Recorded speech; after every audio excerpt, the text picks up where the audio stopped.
Thin, the #1 product on the market to prevent gelling. But what if you forget to treat your fuel and find yourself stuck? Reach for Howe's Diesel Lifeline, the only emergency rescue product available that's 100% alcohol-free, fast-acting, and easy to use. Diesel Lifeline is your security blanket on the road. Visit howesproducts.com. If you're a trucking industry professional, then you need to stay on top of changing regulations, equipment upgrades, and technology advancements. Fleet Owner Magazine gives you all of this and more. Written for fleet executives and managers, Fleet Owner gives you the business intelligence on operations, vehicle maintenance, regulations, and information technology you need to stay ahead. But that's not all. With its monthly print publication, daily and weekly email newsletters, and a website updated several times a day, Fleet Owner has all the latest news and information delivered to you when you want it and where you want it. From industry experts to award-winning writers and columnists, Fleet Owner is the #1 source for trucking information in North America. Remember to visit fleetowner.com every day for the latest industry news. You can also sign up to receive Newsline, their free email newsletter, and subscribe to Fleet Owner Magazine. Visit fleetowner.com. Fleet Owner, for news you can use. The St. Christopher Truckers Relief Fund is excited to once again offer its diabetes prevention program, Driving Down Diabetes. This free CDC-approved year-long program begins January 9th, 2023, with live webinars focusing on nutrition, movement, stress management, sleep, and more. Sponsored by Southern Recipe, this program is for those at risk not already diagnosed with diabetes. Go to truckersfund.org, take the risk assessment located under the Health and Wellness tab, and sign up today. I got passion in everything. About college. When it comes to your money, whatever you want to get smart about, you can find it at smartaboutmoney.org, a free online resource from the nonprofit National Endowment for Financial Education. Smartaboutmoney.org, the easy place to start when you want to get smart. The thought of my sons growing up without me inspired me to quit smoking. I talked to my doctors, and then I threw away all my cigarettes, ashtrays, and lighters. I started exercising instead of smoking. Staying away from alcohol when I was first quitting was key. I kept on trying, learn something each time, Do whatever it takes. no matter how many times it takes. We did it, so can you. For free help, call 1-800-QUIT-NOW. A message from the U.S. Department of Health and Human Services and CDC. My muscle did it. I was a follow exercise.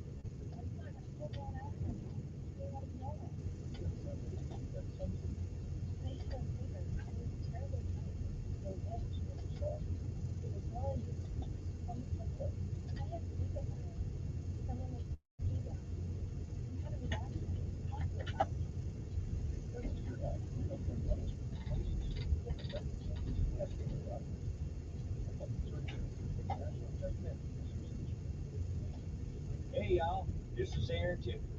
Being in the music business, traveling, working late, doesn't do great things for my routine. But I found that staying active and making time to work out helps keep my energy where it needs to be to perform my best. No matter what you do or where you are, make time to stay in shape. You'll feel better and have the energy you need to accomplish your goals. This message is brought to you by USA.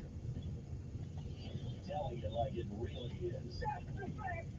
It's the Dan Bongino Show, weekdays from 11 to 2 on News Radio 1432.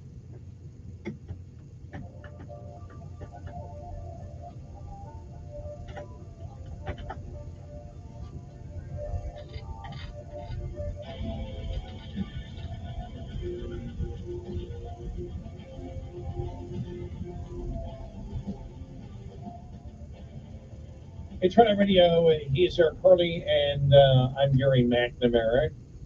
Coming up, we've got so much to talk about. Economic numbers and what we'll see coming out in 2024. The political landscape in 2024. Debates, town halls, monologues. The what? Polls. Oh, that's right. Polls, monologues, and then for Ramaswamy, because he said he's going to be doing something, but they don't know what. Okay, monologue. Yeah. Everybody would do a good monologue, but CNN and Fox is all taken care of at the same time. Right. So it's going to be DeSantis, Haley. Yeah. By the way, was she the one that said, was it over when the Germans bombed Pearl Harbor? No, I had to say that. Yeah.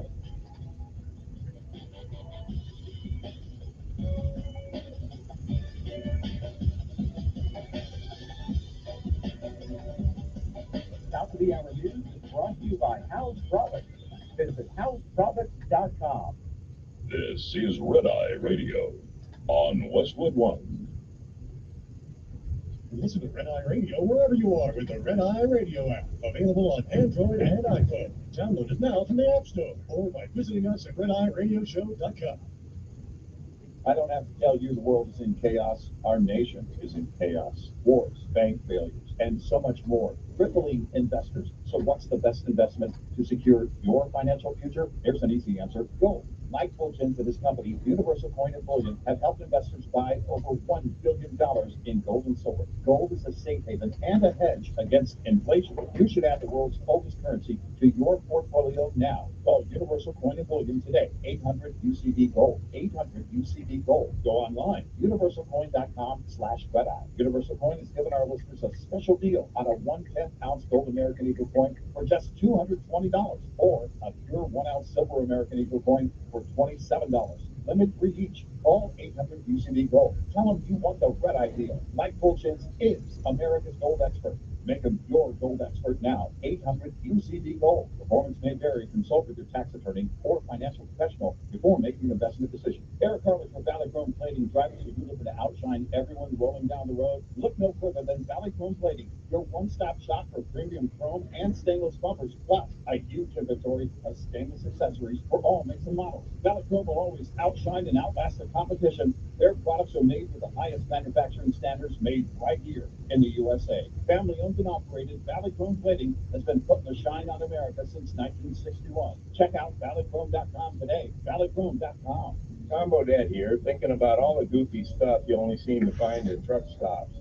Somebody must be buying all those alligator eyeballs that are really just marbles, but I bet they're just delirious from driving all night. Well, if you start to think a bobblehead cow seems like a good investment, wheel on into Motel 6.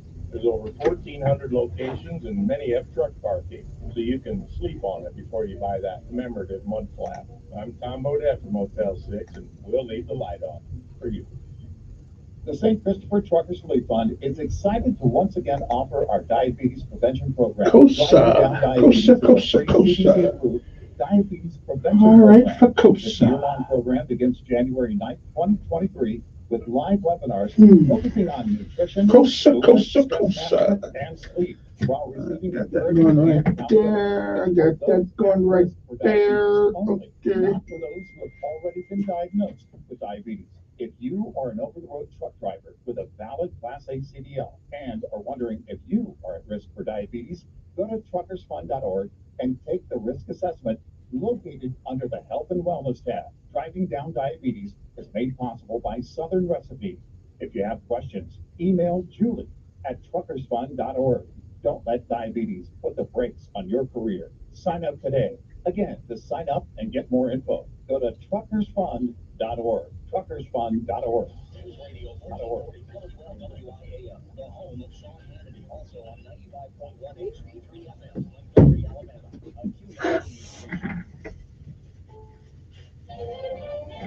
news station. CBS News on the hour.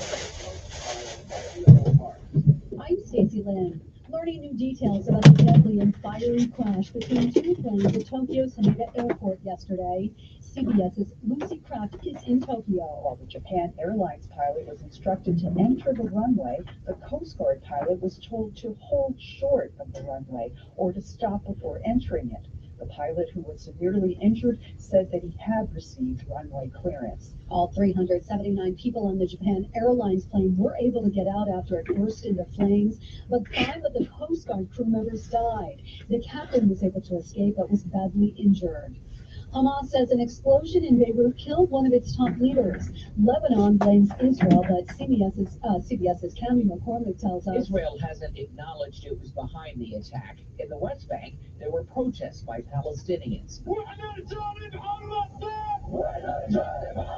And at the UN, a spokeswoman for the Secretary General calls it extremely worrying. This just really highlights Got the to in general tell you the dangers of how you thrill me. in the wider region. 4 southern border crossings are back open tomorrow. Immigration reporter Camilo Montoya Galvez is in Eagle Pass, Texas. The Fed has significantly increased migration, increased enforcement by the Mexican government in the interior of Mexico to stem the flow of migration before migrants even reach the U.S. border. Seems like everyone is sick right now. COVID hospitalizations have more than tripled at St. Joseph's Medical Center in New Jersey compared to a month ago. Dr. Nilesh Patel.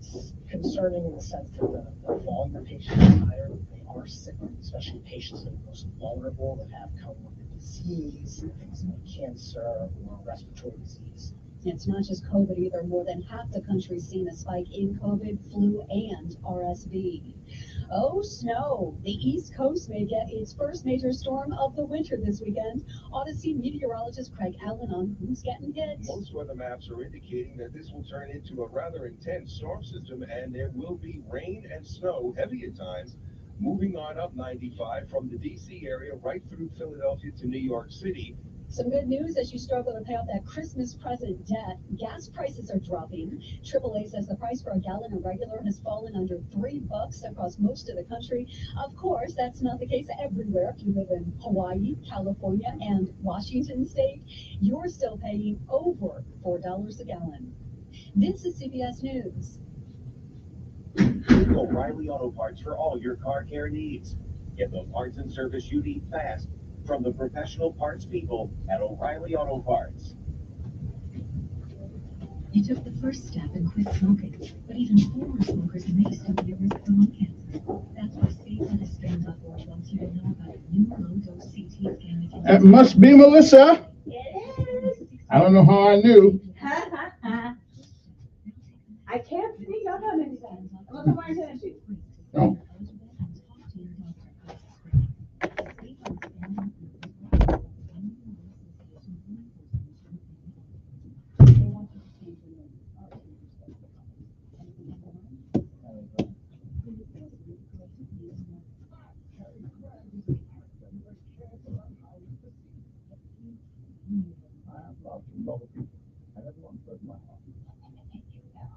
Based on the remarkable true story. You know what's wrong with you?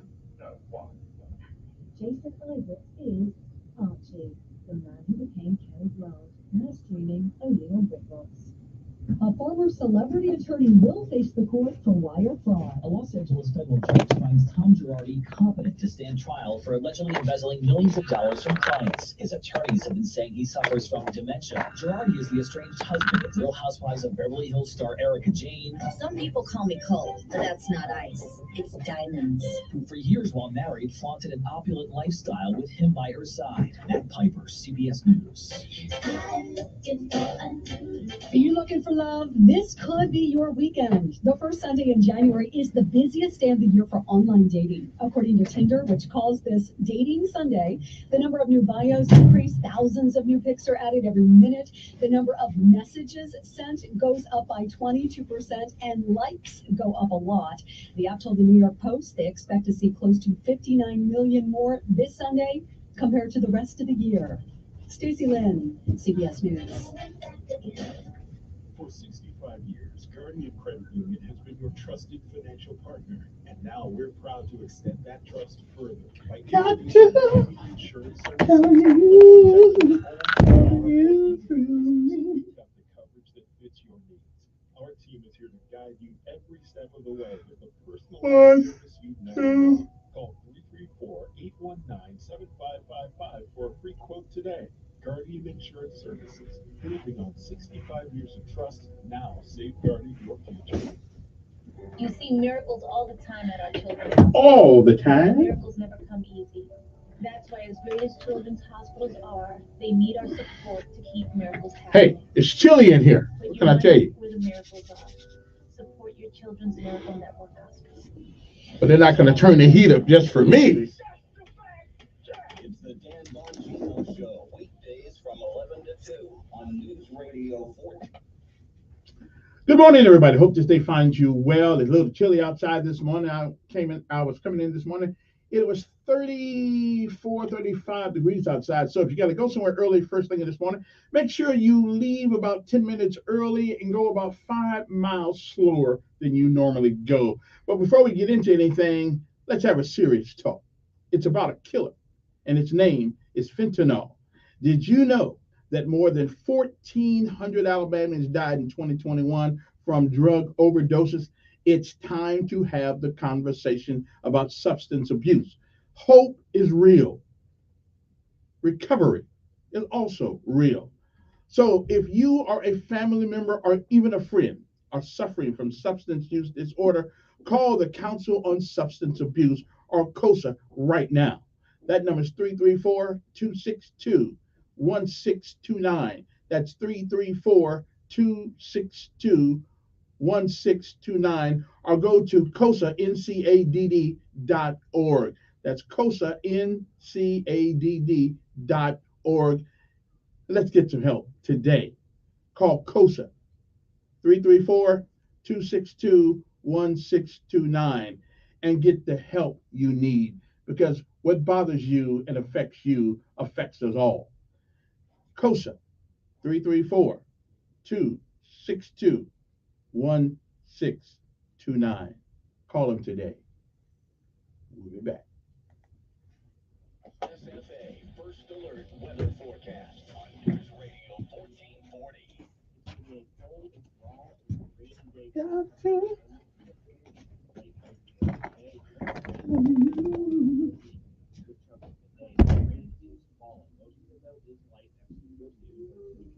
Tonight we dry out. We're now below freezing. Drop possible tomorrow. The sun is back tomorrow. We get to the mid-50s. More rain then late Friday and Friday night. That's your First Alert Forecast. I'm meteorologist Tyler Seabury for News Radio 1440. Sponsored by Staples Stores. Staples Print Big Sale means the more you print, the more you save. Get $20 off your print purchase of 100 or more, 50 off your print purchase of 200 or more, and 100 off your print purchase of 300 or more. Hence 21024. See staples.com/print for details. Print more, save more at Staples. Montgomery Skywatch traffic brought to you by Sons Automotive, family owned, family driven on News Radio 1440. Good morning, Montgomery. Your Wednesday kicks off with one minor accident, Troy Highway and Taylor Road. So keep your eyes open if you're heading in that direction, Troy Highway and Taylor. Outside of that, we're looking good. Interstate system's moving smoothly. You keep listening. We'll keep you posted with the latest and the most accurate traffic conditions on the radio. The Front Porch Grill, it's all about good food, friends, and family. Slow life down just a little and enjoy a great meal. Front Porch Grill, next to the food outlet on Highway 14 in Millville. Buckle up, it's the law for Montgomery Skywatch traffic. This is Major Delay. Good morning, I'm Jasmine Williams with WSFA 12 News. Here's what's happening this Wednesday. Starting with health news this morning, according to the CDC, Alabama has reached one of the highest infection numbers.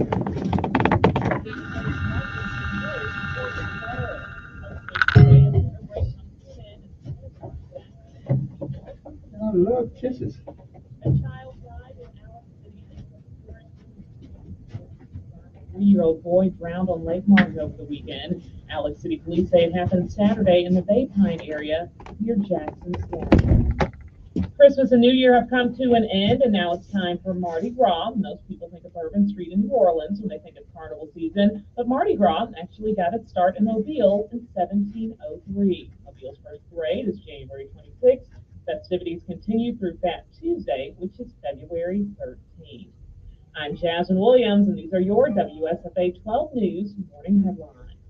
Retired or retiring soon? How much money do you need to live comfortably? Retirement Planners of America is here for you. Would you like to have financial peace of mind? Here's how. Step 1. Find out the amount of money you'll need to retire. Step 2. Have a plan to get there. Step 3. Make sure that plan can take advantage of market gains but protect you from market losses. Discover how to do all three with a free consultation at 800-508-6108. That's 800-508-6108. All investments involve risk, including losses. Past performance does not guarantee future Nothing like results. cold water and Do corn. you find yourself stuck in a timeshare? Get the real facts about the timeshare industry and your options for cancellation.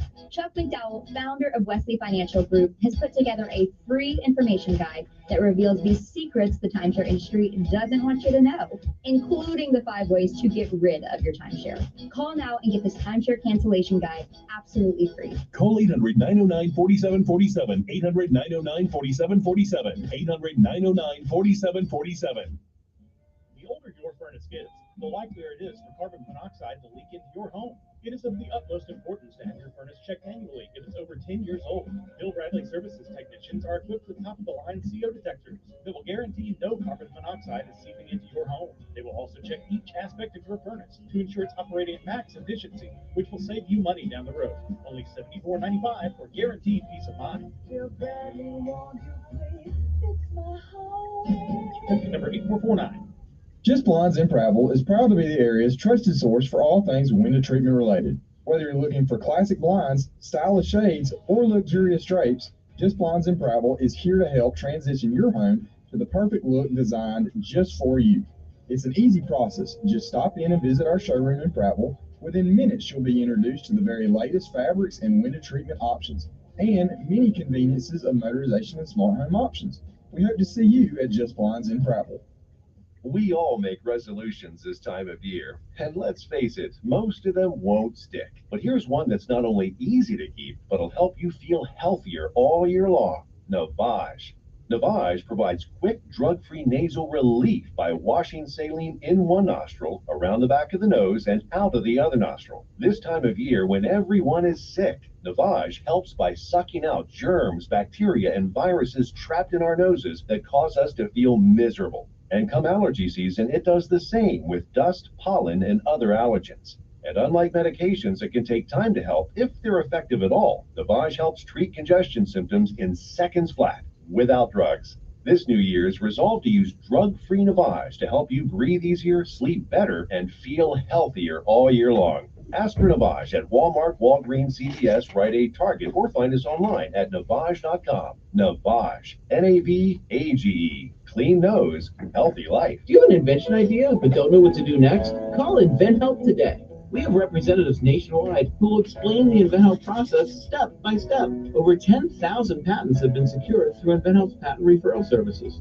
The InventHelp databank includes thousands of companies who have agreed to review new ideas. We've been helping inventors since 1984. Let's help you next. Get started today. Call 1-800-217-4380. That's 1-800-217-4380. Again, 1-800-217-4380. He is the voice of the conservative millennial. Ben Shapiro. The Ben Shapiro Show. Tonight at 8 p.m. on News Radio 1440.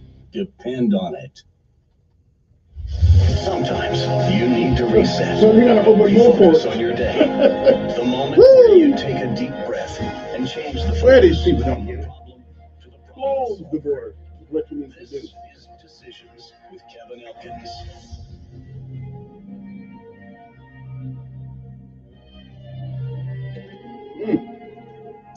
All right, ready to go to work?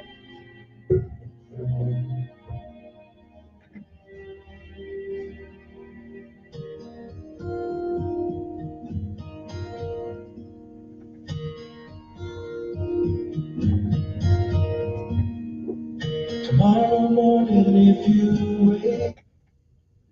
And good morning, Montgomery, Alabama. It is time to rise and shine once again, if you can. For it is one more day, one more. You're on top of the ground and the ground's not on top of you. Good morning. I'm Kevin Elkins, and this is News Radio 1440. It's time to rise and shine. It is time for our daily bread. A word from on high, something that'll change your perspective or at least give you a new one. Either way, it's good for the soul. Good morning to you. It is January the 3rd. Today's daily bread is simply entitled Spotting Hope. Our scripture insight today comes from Psalms 33, 6 through 9 and 12 through 22. Psalms 33 and 22 reads, May your unfailing love be with us, Lord, even as we put our hope in you. Govern yourselves accordingly. And again, good morning. It is January the 3rd. It is a day like all the other days that has never been. And it is a day that once it is gone, it shall never, ever come again. You don't get a do-over. You don't get it back. You don't get to summon it from the past. You don't get to come back and undo all the things that you do this day that maybe you shouldn't have. And you don't get a chance to come back and undo the things that you do. So, whatever it is that you do with this day, make sure that if tomorrow should be, that you'll be proud of what you have done with this day.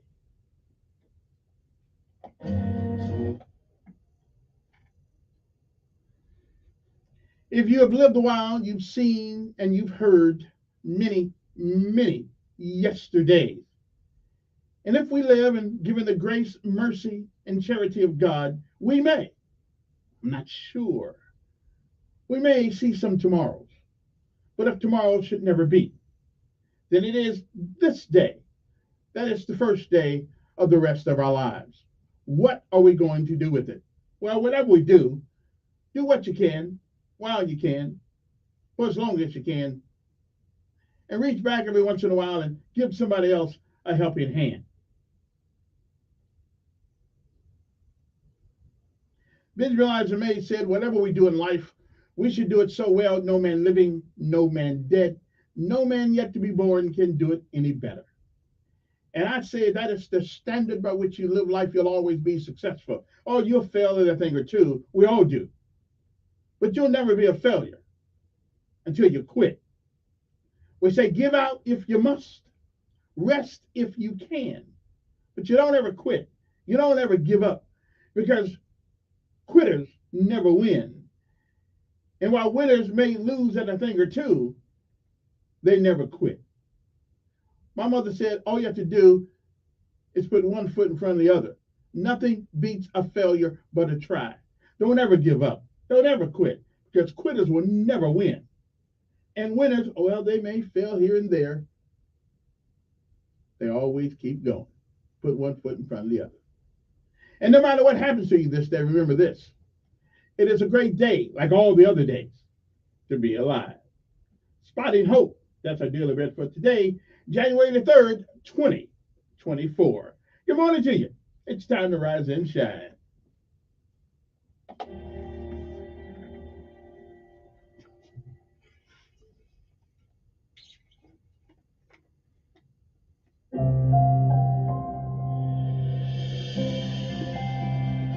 Hello, I'm Sochelle Dixon.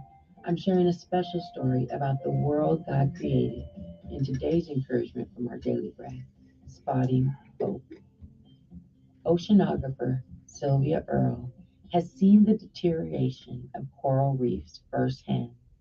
She founded Mission Blue, an organization devoted to the development of global hope spots. These special places around the world are critical to the health of the ocean, which impacts our lives on Earth. Through the intentional care for these areas, scientists have seen the relationships of underwater communities restored and lives of endangered species preserved. In Psalm 33, the psalmist acknowledges that God spoke everything into existence and ensured that all he made would stand firm. As God reigns over generations and nations, he alone restores relationships, saves lives, and revitalizes hope. However, God invites us to join him in caring for the world and the people he created.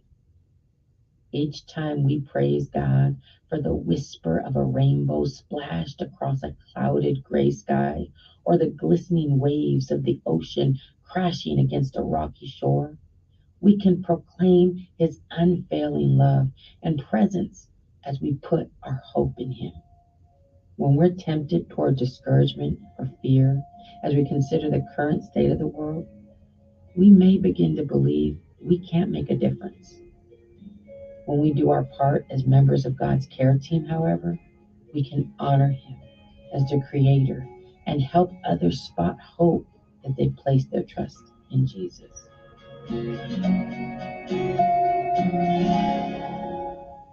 Today's Our Daily Bread devotional scripture reading is from Psalm 33, verses 6 to 9 and 12 to 22. By the word of the Lord, the heavens were made, their starry host by the breath of his mouth. He gathers the waters of the sea into jars. He puts the deep into storehouses. Let all the earth fear the Lord. Let all the people of the world revere him. For he spoke and it came to be. He commanded and it stood firm. Now picking up at verse 12. Blessed is the nation whose God is the Lord, the people he chose for his inheritance. From heaven, the Lord looks down and sees all mankind. From his dwelling place, he watches all who live on earth. He who forms the hearts of all, who considers everything they do. No king is saved by the size of his army. No warrior escapes by his great strength. A horse is a vain hope for deliverance. Despite all its great strength, it cannot save. But the eyes of the Lord are on those who fear him, on those whose hope is in his unfailing love, to deliver them from death and keep them alive in famine. We wait in hope for the Lord. He is our help and our shield. In him our hearts rejoice, for we trust in his holy name. May your unfailing love be with us, Lord, even as we put our hope in you.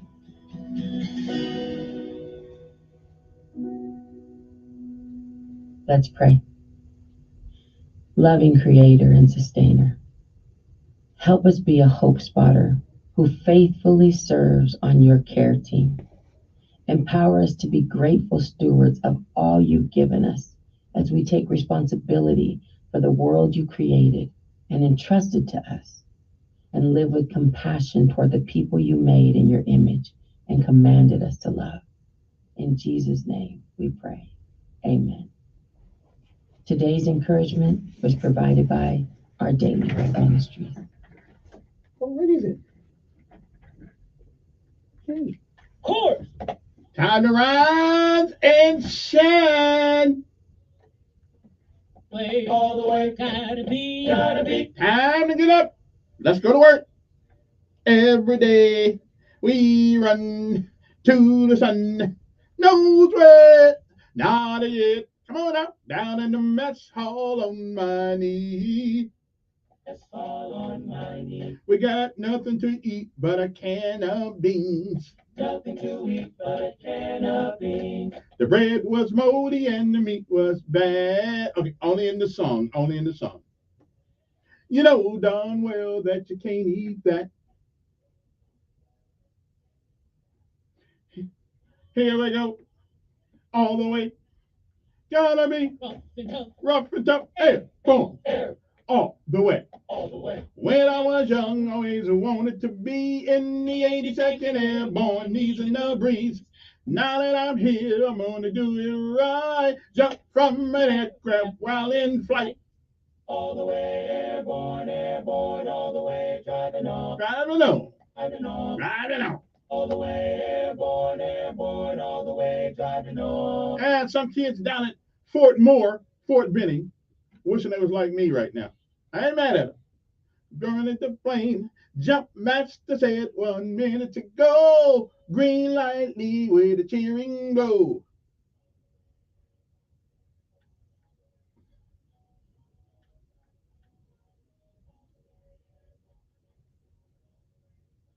Driving on. Driving on. Here we go. Here we go. All the way. All the way. Gotta be rough and tough. Airborne. Okay, it's Wednesday. You know we got to do PT, right? Y'all know it's coming, okay? Well, somebody get Sergeant Smith. I tell them, let's get roll it. We got to get all this turkey and dressing off. Get it done. Hard work. Oh. Hard work. Come on now. Hard work. Hard work. That's what they say. Hard work. I earn my pay. Hard work doing it every day. I get up by the 2:45. Woo! And earn my pay. Hard work.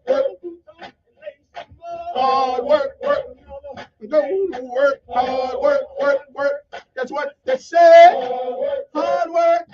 earn my pay. Oh yeah. Come on now. Hard work, work. Woo! Hard work, work. Let's go to work. Hard work, work. Hard work, work. Oh, hard work, work. Hard work, work. Hard work, work. Hard work, work. Hard work, work. Hard work, work. Oh yeah, we're gonna get hard work, work on the airplane. Early, early morning rain. That's what they say. Hard work. Let me hear. Hard work. Woo. Turn it up. Hard work, work. Hard work, everybody on the plane. Sit 'em on down. Hard work. The engines are on. Hard work, work. The mission is all right, it's got to be done by now. That's what you say. Hard work. I earn my pay. Woo! Okay, that's enough running. Okay, that's enough running for the day. Woo! All right, then. Now let us pay homage to all of our armed forces of these United States of America: Army, Navy, Air Force, Marines, Coast Guard, and Space Force. Now, we still haven't figured out what Space Force does yet, but I would imagine since they're getting the check, it's something. I'll report back when I figure out what that is.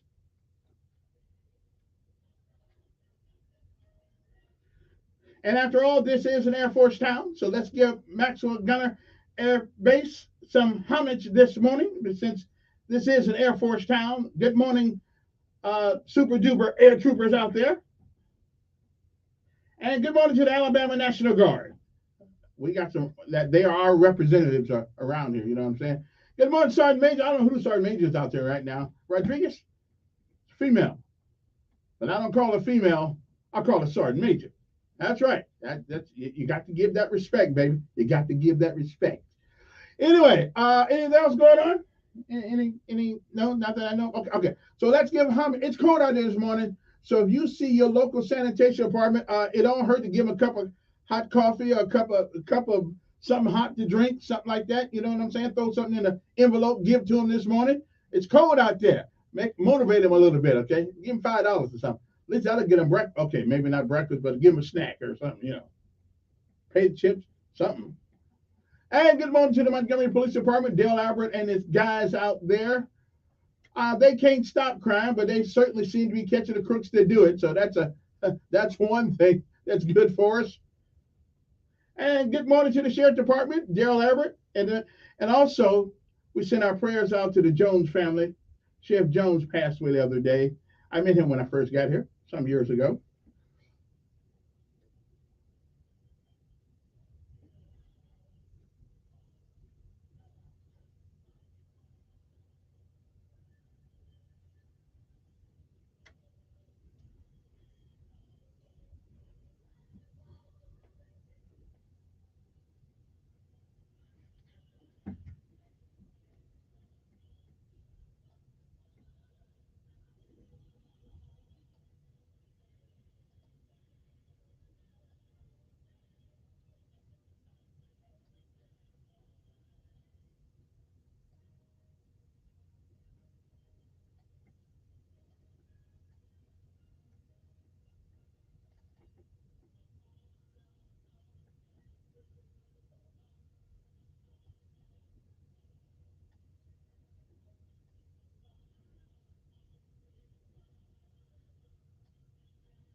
And as I said, we did lose a public servant the other day, Sheriff Dan Jones, and we salute him for his 9 years, about 9 years in duty in the city of Montgomery. And we wish his family well, and may this day do not go by without somebody remembering this brave soul. And we'll be back.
Sheriff Dan Jones. May the wings of the Lord carry you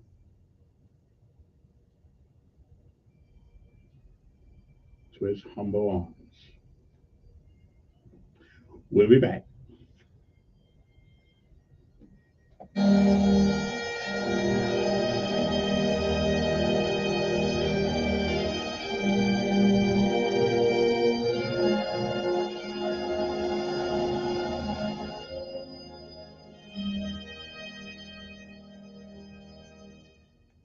Your WSFA First Alert Weather Forecast on News Radio 1440.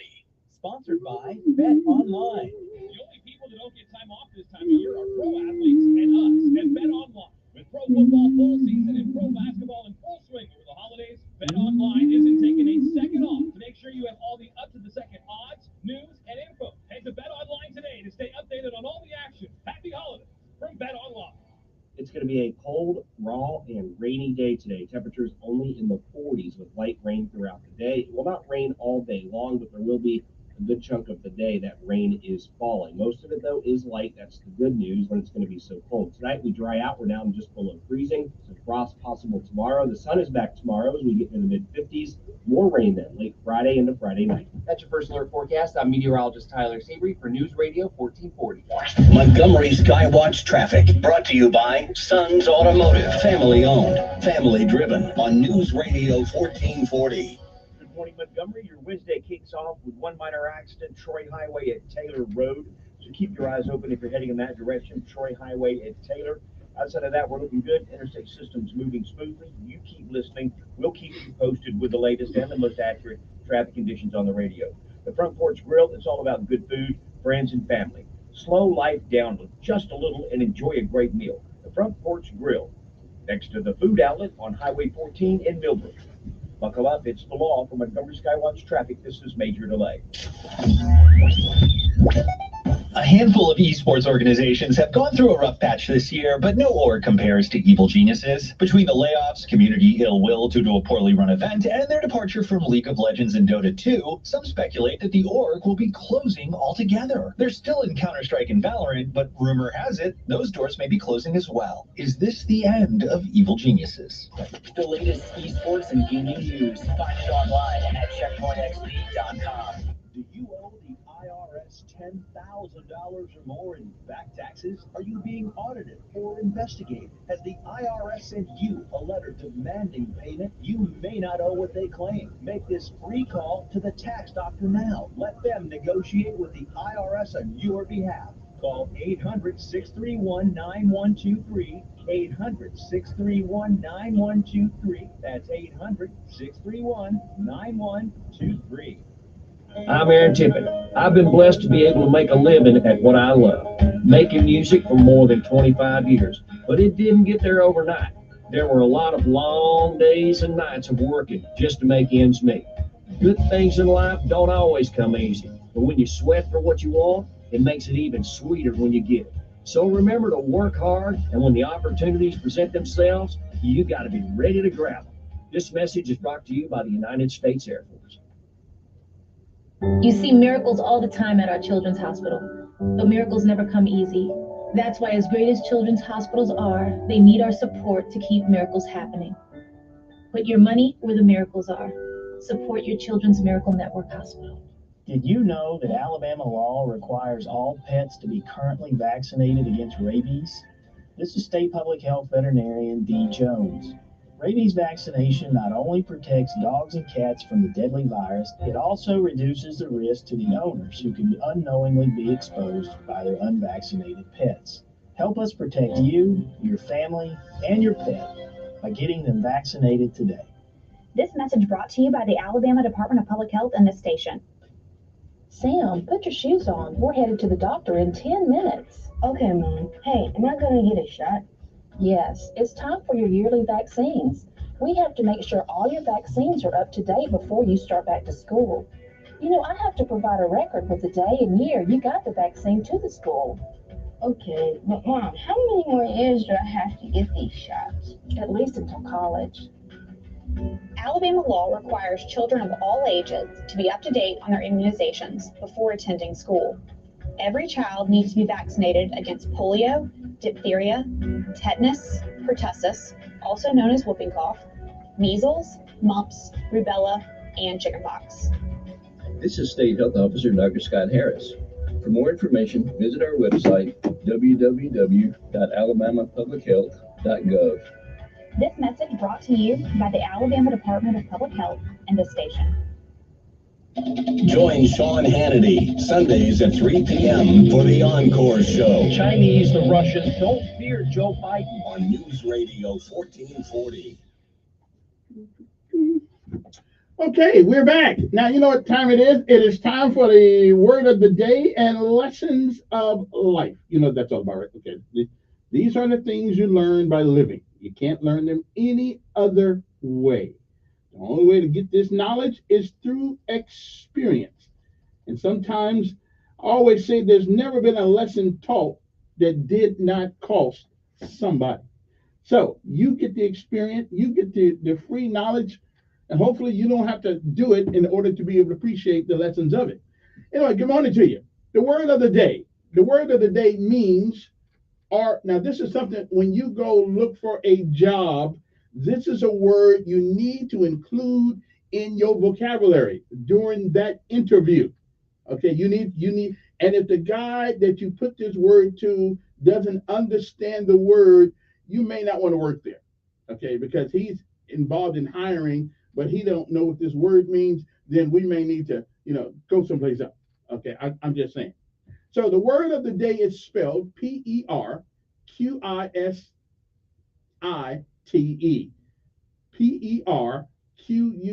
Perquisite.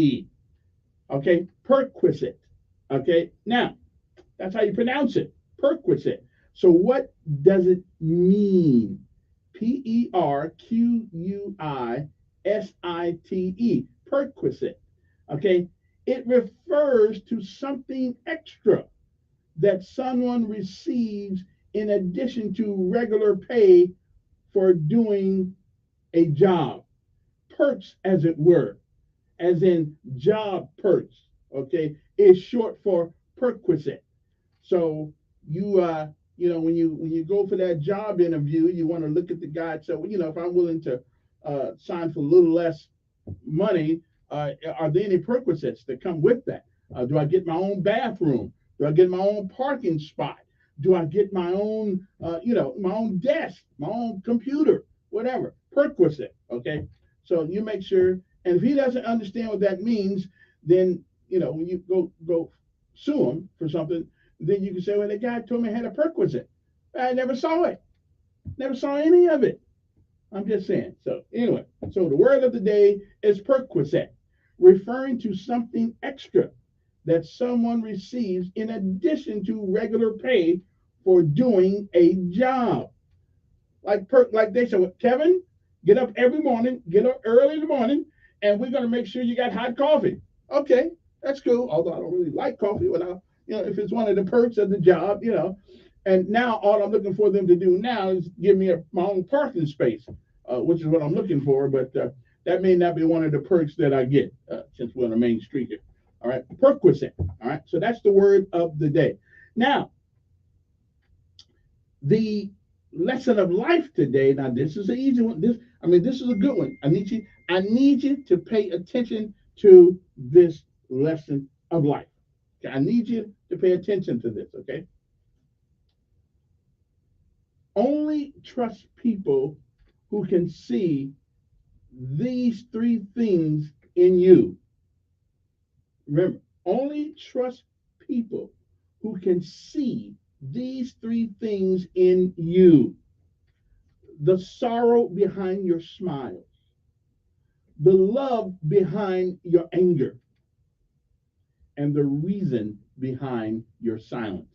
Let me tell you that one more time. Only trust people who can see these three things in you: the sorrow behind your smiles, the love behind your anger, and the reason behind your silence. Because anybody that knows all that about you knows you pretty well. All right. So that is the lesson of life today. And it is a great day to be alive. It is January the 3rd. It is the third day of the year. Believe it or not, there are 362 days left in this year. So we're already on the countdown. Okay. It only leads to the countdown. Okay. Already. It was on this day in 1977, Apple Computer was incorporated at Cupertino, California, by Steve Jobs, Steve Wozniak, and Mike McCullough Jr. In 1521, on this day, Martin Luther King was excommunicated by the Roman Catholic Church by Pope Leo X. I didn't know these guys actually changed their name when they ascend to being the Pope. Okay, like your name could be Elk Dog, but once you get the Pope, then you got to call me like Pope 14th or something like that. I don't know. 1777, on this day, General George Washington's army routed the British, okay, at the Battle of Princeton in New Jersey. 1868, Japan's Meiji Restoration reestablished the authority of the emperor and heralded the fall of the military rulers known as shoguns. And as a matter of fact, shogun, they got a there was a TV show put out about, I think, what's the name? Top Gun guy played in it, I believe, Tom Cruise. The upheaval paved the way for Japan's drive toward becoming a modern power. The year was 1938. The March of Dimes campaign to fight polio was established by Franklin Delano Roosevelt, who himself had been afflicted by the crippling disease. 1958, besides my brother being born, the first of 6 members of the newly formed U.S. Commission on Civil Rights held their first meeting at the White House. It didn't do us much good then either. 1959, Alaska became the 49th state as President Dwight David Eisenhower signed the proclamation. Okay, I'm good. Alaska's all right. Been there one time. It's kind of cold up there. Of all the places I never wanted to live, that's one of them. Just too cold for a brother up there. No, no, no, no. It should only be that cold in the refrigerator. Okay. And even then, the bologna and cheese trying to get the hell out of there. Listen, y'all. Okay, I know you guys don't believe me, but food does talk in the refrigerator. I know but you got to be you have to be dogmatic, as it were, in trying to listen to it. But okay, the bologna and cheese. I'll tell you about that story another day. 1961, President Dwight David Eisenhower, he was president when I was born, announced that the United States was formally terminating diplomatic and consular relations with Cuba. Now, a lot of people say Cuba, but there's no R in Cuba. It's Cuba. Okay, I'm just saying, 1967, Jack Ruby, a man who shot and killed Lee Harvey Oswald, the accused assassin of President John F. Kennedy, died in a Dallas hospital. In 1980, conservationist Joy Adamson, author of The Born Free, was killed in northern Kenya by a former employee. So that's what that's all about. I don't know. 1993, President George H.W. Bush and Russian President Boris Yeltsin signed the START II missile reduction treaty in Moscow. However, the agreement ultimately fell apart. Hey, the Ruskies not going to pay us any attention, and we shouldn't pay them any attention either. In 2008, in Illinois, Senator Barack Hussein Obama won Democratic caucuses in Iowa, while Mike Huckabee won the Republican caucuses. In 2013, students of Sandy Hook Elementary School in Newtown, Connecticut, reconvened at a different building in the town of Monroe about 3 weeks after the massacre had claimed the lives of 20 first graders and 6 educators. What a shame. The new 113th Congress opened for business, and House Speaker John Boehner re-elected to his post despite a mini revolt in the Republican ranks. That's all Republicans do up there. We revolt. They don't have to come up with any answers, but they will revolt against one of their own. I don't know. I don't know. I don't know about them guys. Democrats, at least the Democrats tell you they're going to screw you. I mean, matter of fact, I got a Republican coming up here real soon. I got Senator, he's coming up at 7 something. What's his name again? Well, he'll be here. What is his name? See, my mind's gone blank. You'll see, he'll be here. In 2009, after 7 days of pummeling the Gaza Strip from the air, Israel launched ground offensive. They always got to do this because these people want to attack them. Hamas vowed that Gaza would be a graveyard for Israelis. Veteran actor Pat Hingle died in Carolina Beach, North Carolina, at the age of 84. In 2014, that was the year, Secretive Foreign Intelligence Surveillance Court ruled at the National Security Agency could keep collecting every, not some, but every American's telephone records every day. Why would they do that? I mean, that's crazy. This is America. We're not supposed to be on 24/7 surveillance. But anyway, I think they did away with that though. But they're lying. If they once they know how to do it, they're doing it anyway. Bill Everly, who with his brother Don formed the influential harmony duo, died in Burbank, California at the age of 74. Number 12, that's right, in 2014, number 12 Clemson rallied to beat number 7 Ohio State in a 40-35 in the Orange Bowl. In 2018, President Donald Trump signed an executive order disbanding the controversial Voter Fraud Commission he had set up to investigate the 2016 presidential election after alleging without evidence, that's what they say, but I think he got plenty of evidence, that voting fraud cost him the popular vote. The White House blamed the decision to end the panel on more than a dozen states that refused to cooperate. A brutal winter storm, of course, delivered a rare blast of snow and ice to coastal southeast, giving paths to Florida, Georgia, and South Carolina the heaviest snowfall in nearly 30 years. What are we celebrating today? Well, we are celebrating Drinking Straw Day. Men don't use straws. Okay, I was at the store the other day. I was at the place trying to get a Coke, right? And the lady looked at me and said, "You want a straw?" I almost cussed her out. I said, "I'm a guy. Guys don't use straws." Okay, that's like saying, "Do I want some lipstick on my lips?" Of course not. Men suck from the cup. We drink from the cup. We don't use straws. Okay. So if I see you drinking a straw with a straw, you're a guy. I'm gonna come yank the straw. I know I may fight and get beat up, but that's okay. I can handle that. Okay. Just don't beat me too bad. But men do not use straws. We don't wear raincoats. Okay, and we don't carry umbrellas. I just want to let you know that if I see you doing that, I'm going to think you a little bit different. Okay, I'm just telling you. I'm thinking you had in their operation or something, and you think you're a woman. Okay, women do use straws, and women carry umbrellas, and women wear coats because of coat. We don't want them to get cold. Okay, I'm just saying we don't do that. Festival of Sleep Day. I can understand that. Fruitcake Toss Day. Now, evidently, this is the day that all the fruitcake that you're never going to eat that people always give you. Now, I've never really tasted it before, and it looks kind of good if you put some butter on it. Put it in the microwave and warm it up. But it looks like it had candy in it or something. So I don't know if you should warm it up or not. But I don't know why people give it away when nobody wants to eat it. So on this day, you toss it away. Okay. Humiliation Day. Okay, if you go to work today, do not humiliate, okay, your other people that work with you. Okay, just today, it's like be nice at work today. Okay, International Mind Body Wellness Day.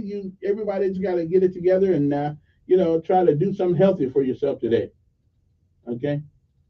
Now, today is also National Chocolate Covered Cherry Day. I like the cherries. I don't know. I like the chocolate on top of them, but there are some people who like that kind of thing. Uh, that's okay. Yeah. Anyway, what's that say? Starting a new offline. Men don't supposed to wear umbrellas. Okay. Okay. We don't wear umbrellas, and we don't have straws. Okay. Not real men. Now listen. If you are a guy and you like having a straw and carrying an umbrella, that's on you. Okay, I'm just saying I don't do those kinds of things. Men get wet. How you supposed to protect the young ones if you trying to hold the umbrella? You got something in your hand right there. You might can take your brother down, but you can't take nobody down because you're trying to stop them getting wet. Don't use an umbrella.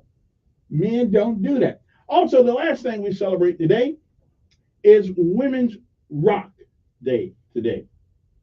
Will Barfoot, Senator Will Barfoot's going to be here around 7 something today. We're going to talk to him, and I finally get to talk to somebody before the session goes in, and but we are going to have an interesting conversation this morning because I tell you something needs to happen, okay, in this state. I mean, we are still whining about now. If our representatives, I'm just trying to get this right.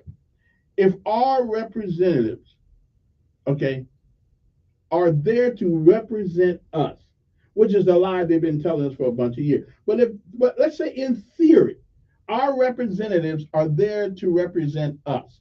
So why is it that we don't have a lottery? Because us been asking for a lottery for a long time. Well, the answer is simple. They don't represent us. They represent the people with the biggest paycheck who helps fund campaigns. Because there's no reason in the world most people in Alabama says, why in the world should I have to go to someplace else than throw my money away? If I'm going to throw my money away, let me throw my money away in Alabama where it'll do some Alabamians good.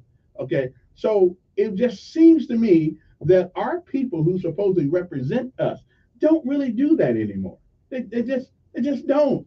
Because if that were the truth, then we'd have a lottery.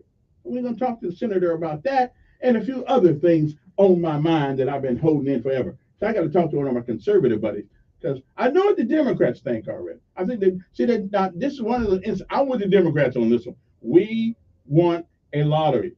So why is it that the people that wrap themselves in the flag, okay, they wrap themselves in the flag, my Republican buddy, and how conservative they are, but they believe in the flag and the Constitution of the United States of America. They believe in a representative government. That's the crap we hear, okay? But I'm just saying, it would seem like to me that it would seem like to me that they don't represent us. I don't know who the hell they're representing. Because if you ask most people walking down the streets, I tell you what I do. I'm going to do a man on the street survey.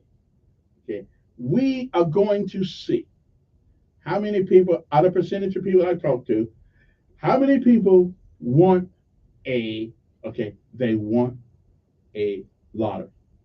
Okay, and I would dare to say that at least 65 to 75% of the people I speak to saying yes, we want a lottery. Because I want a chance to get that 700 something million dollars too. I can do a lot of things with $700 million. Hell, I could do a lot of things right now with $100. So I'm just saying, 700 million. And I will tell you guys, I'm not gonna lie to you. If I won the lottery, I wouldn't talk to some of y'all. I wouldn't. No, I wouldn't. I still come to work because it's fun, but I wouldn't talk to some of you guys. I would get a cell phone to transfer to another cell phone, to transfer to another cell phone, to transfer to another cell phone. You'd never find me. But since I'm not rich or anything like that, I guess I got to talk to you. But if I was rich, I ain't gonna lie. That's why some of the people I called trying to get them on the show, they never answered the phone. They never. They said, "I don't have to talk to you. I don't need you." So they ignore the hell out of me. I feel them though, because I'd probably do the same thing to them also. Anyway, so that's some of the things. How is the Nuremberg trials like the Department of Corrections in Alabama? Well, we won't have time to talk about that right now, but I'm going to tell you the difference. I'm going to tell you what's going on with them folks. Okay, out there. I don't like what's going on. I just don't. And I know the governor wants to build $1 billion. That's going to. They can't handle the. They don't have $1 billion. People getting killed, stabbed, beat up, fights, cell phones. Ooh. But how is it? What was said at the Nuremberg trial that puts me in the mindset to think about that when I talk about Alabama Department of Corrections? I said when I get back. Anyway, Will Barfoot will be here sometime next hour to talk to you about your issue. On News Radio 1440.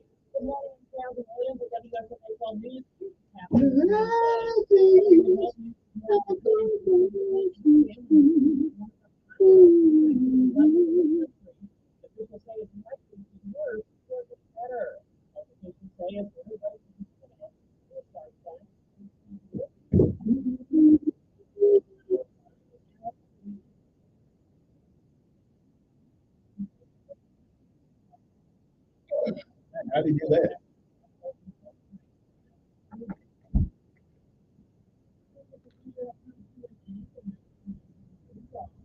Good morning. Good morning. Good morning.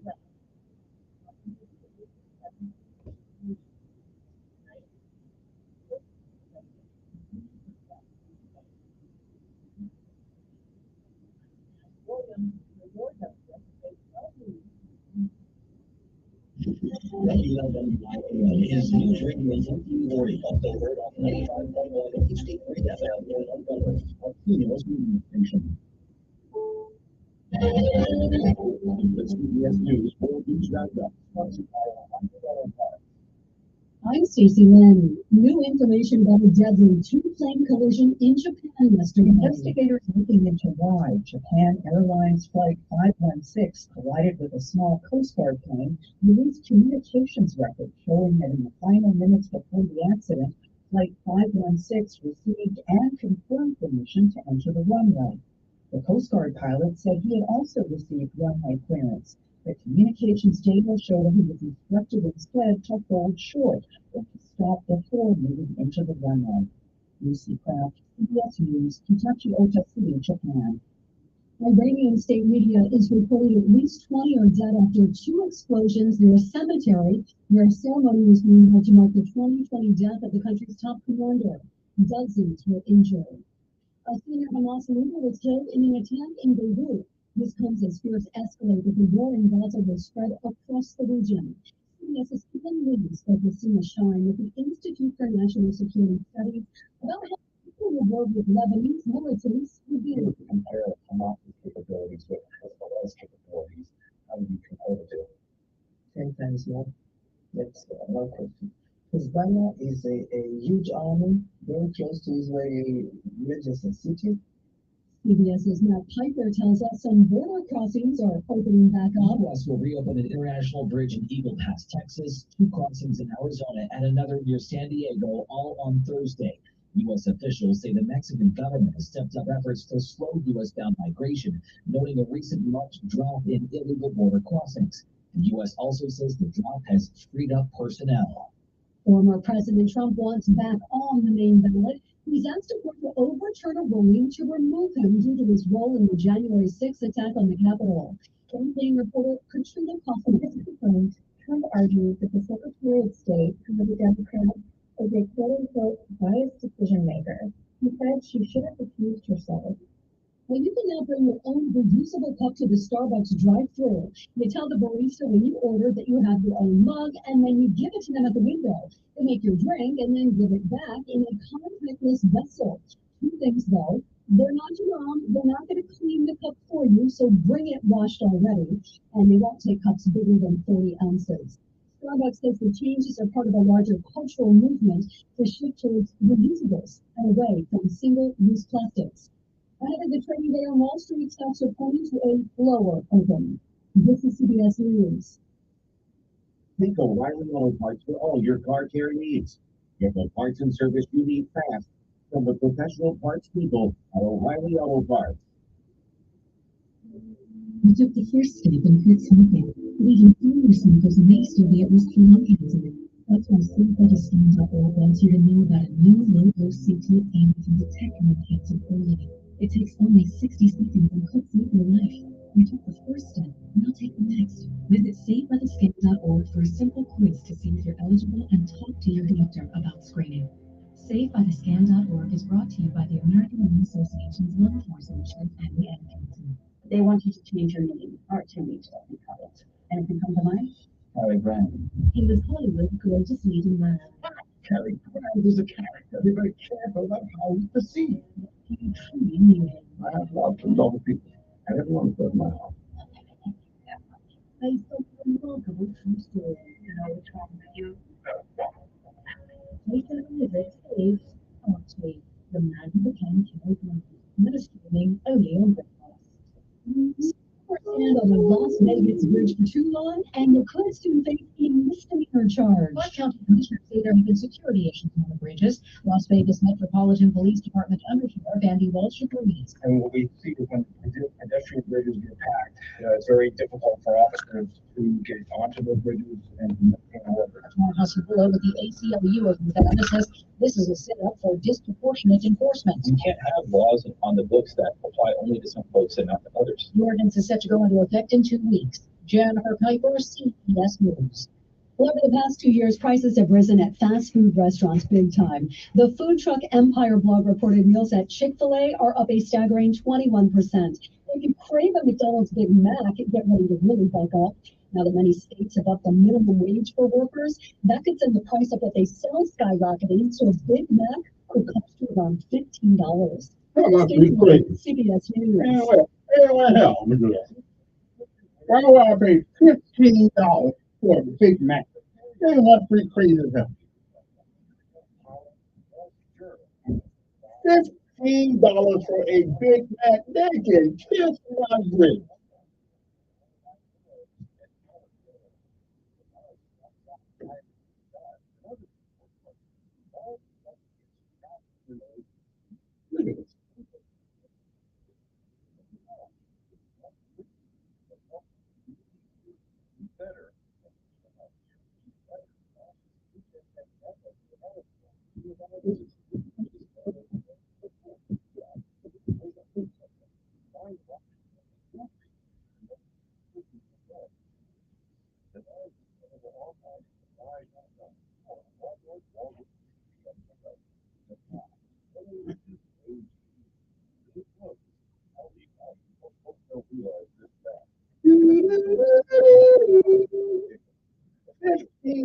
for a Big Mac.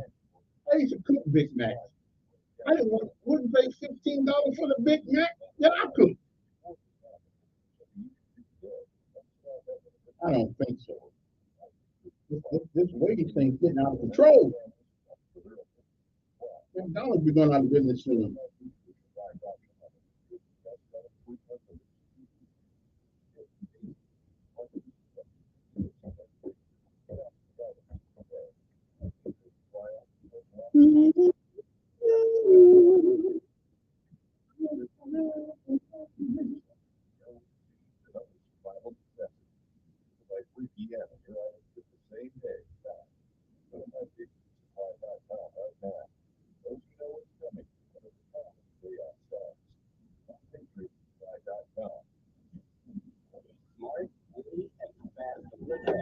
It's March 18th, this Saturday at 5 p.m.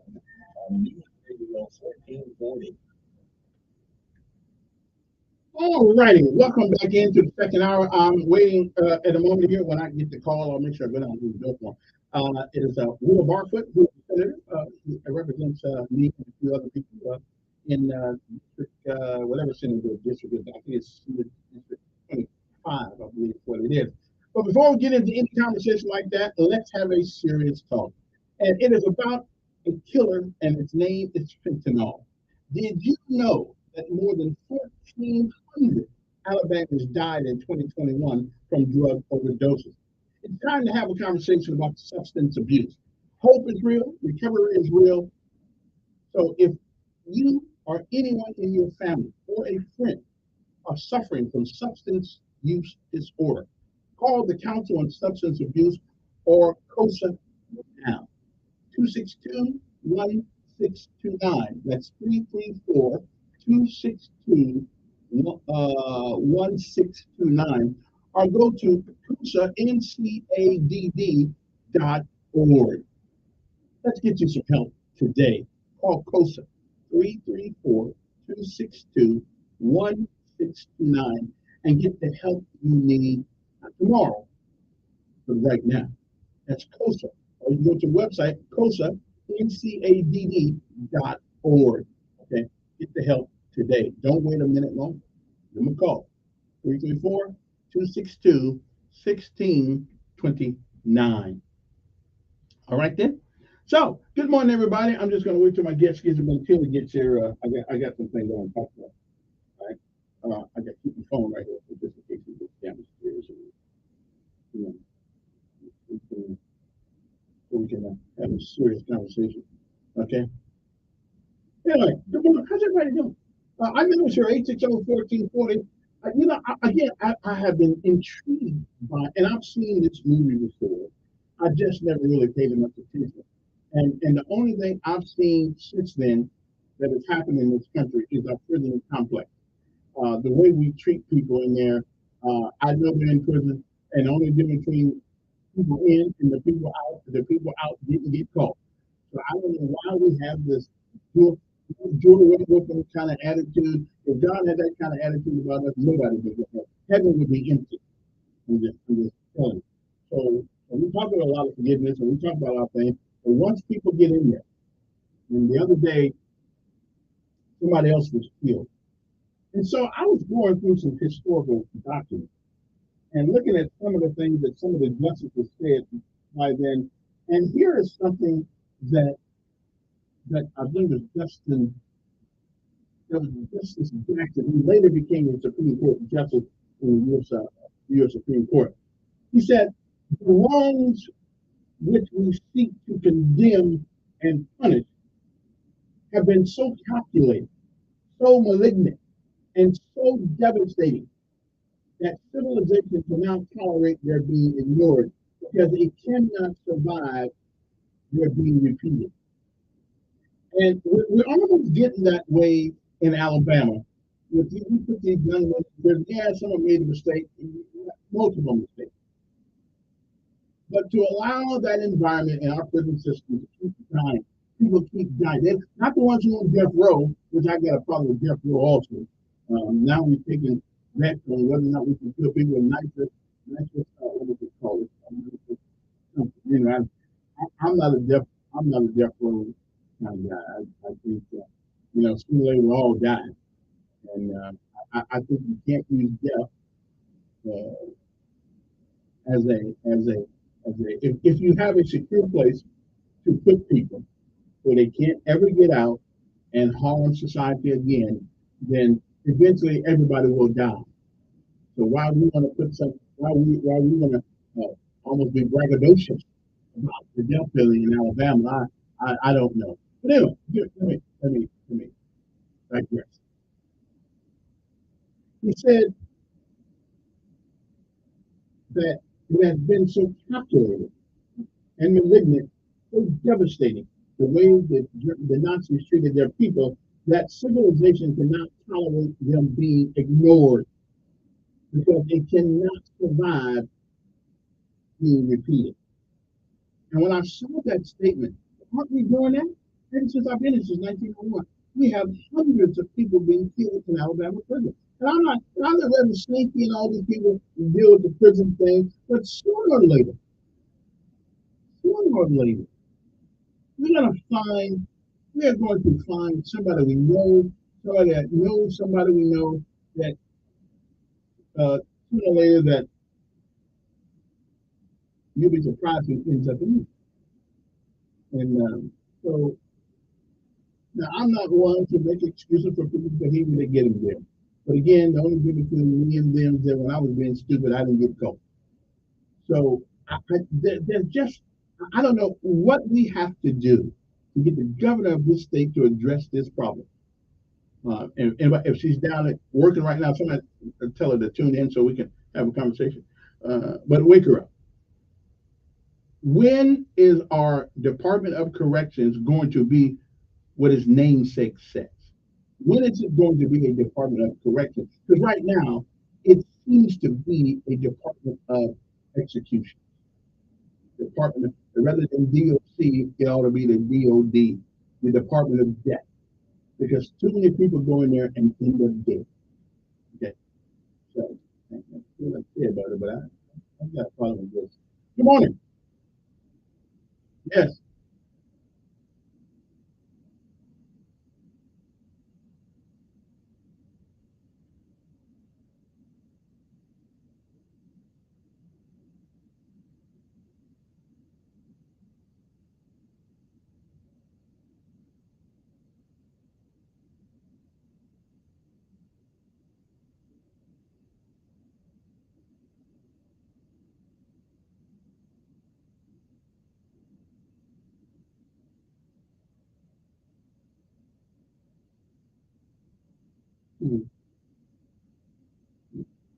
Mm-hmm.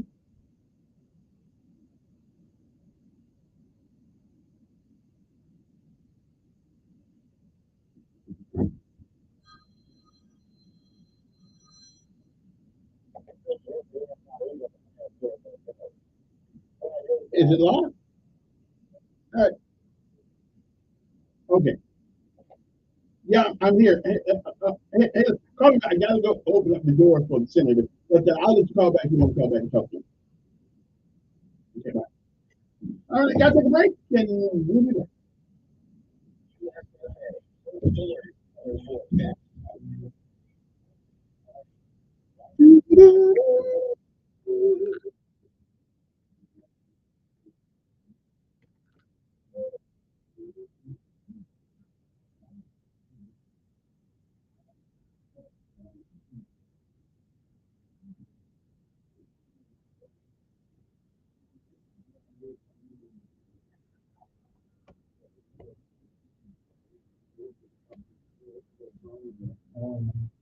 I can name some and what I hear. They only do our buddy Mickey Lutton. How you doing? I hadn't seen the last time I saw him on this probably a year ago. It got bad. Yeah. Yeah. COVID shot, right? Yeah, the COVID shot. Yeah.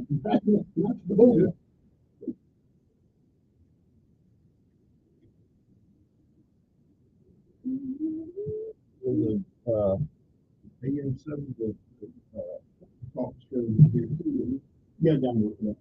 But they suck at the football season. Yeah. Well, right now they're probably still talking about it. Yeah. But you can only get so much year out of that. Yeah. We all feel like they played a great year. They had a great year.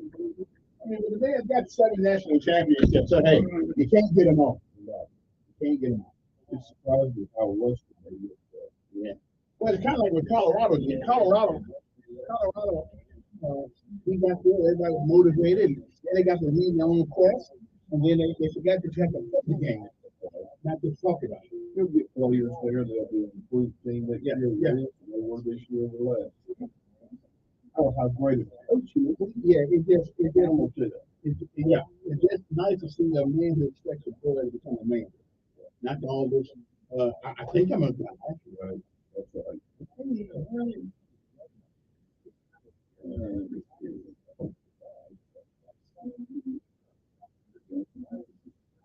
Yeah, y'all go back to the session, February something. Okay, let's do the thing or whatever that is. No, 6, 4, too soon. That's fine, like, I make pretty good change. A few days, I mean.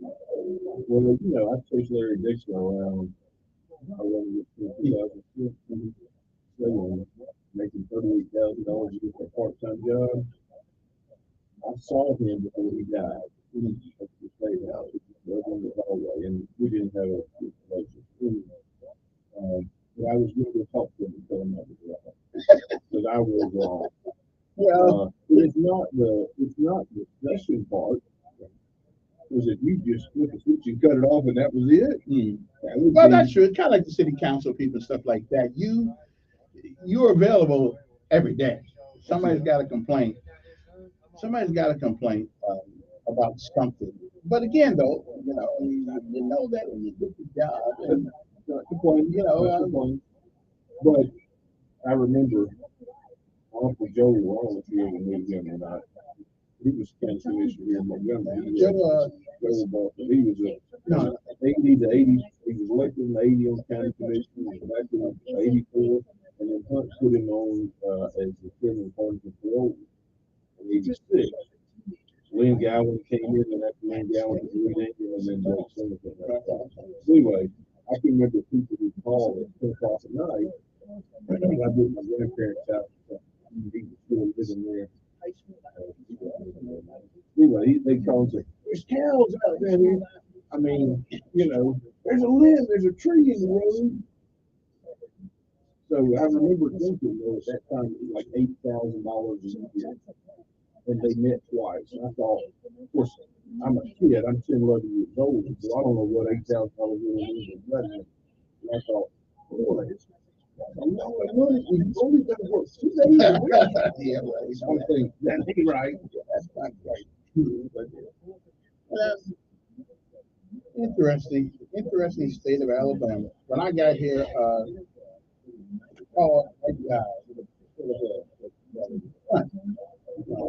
and all the controversy about how he got there and all that stuff. I didn't know. Born here, raised here? No, I got here in 91. Where did you grow up at? India. Oh, really? I'm a yeah.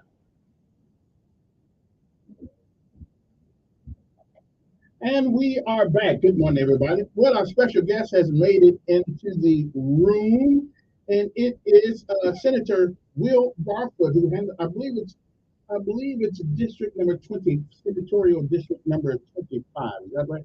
That's it. Good morning. That's right. So you are actually my senator. Well, you're our senator. I think you live in that. I don't know about that. You get special for it. Yeah. But I've been having this question about. Well, first of all, let's get to the most important thing. Too many people are dying in Alabama prison. Just way too many people. You have a not you, just let yeah. As the custodian of prison, the Department of Corrections are doing a terrible job. Okay, why is that? Every day, every 2 days, somebody dies in prison. Yeah, I don't know the answer to that. I will agree with your assessment, though. It should be a place where people go. That's part of their punishment. We've got to have prisons, but we cannot continue to let folks die in the custody. Raise it up a little bit. Raise the whole arm. No, yeah, no, let it fall down. Yeah, there you go. Cannot continue to let people die while they're in custody. It's been going on since I've been here. Why? Well, I give you, first of all, it's like we talked a little bit before we got on about football, and from the sidelines, it's a lot easier to say, well, I haven't been in that game. I'm not in DOC. But I can tell you, I think there are a couple of things. First of all, we're trying to address one in construction. I think we've got too many people, too few guards that are watching them, and you've got dormitories that you've got 150, 200 inmates in dormitories that are maybe two guards watching them. It's pretty easy for things to happen that shouldn't be happening when you have that many folks incarcerated and that many people watching. But do you take any responsibility for that? No. But you're the senator. You're the representative right. that we have. You know what we've done to try to correct that problem? Not you personally. I mean, government itself. Right. You're right. We should continue to try to find solutions. But we've increased pay for DOC employees dramatically. Evidently not enough. Well, we allocated $40 million to hire new guards 2 years ago. Do you know that we have pretty close to a net effect of zero from what we had before, because we increased pay to retain some of the ones that were there, and we tried to get people to come on board. We haven't paid them enough, or there's not enough incentive there. Now, I don't know what would you go for what a DOC employee makes? I wouldn't. So on your make $300 a month. So yeah. But when you join the Army, you went in a war zone every single day. No, but I knew there was a possibility of going until I jumped on a bird one night and living in places unknown. But these are not military folks. These are civilians. I mean, it's just a lady. She said they took her son and tossed him around to different people out there, sodomizing them. And the next thing you know, we get. I mean, why do we have guards if we don't have the ability, or maybe we shouldn't put so many people in prison?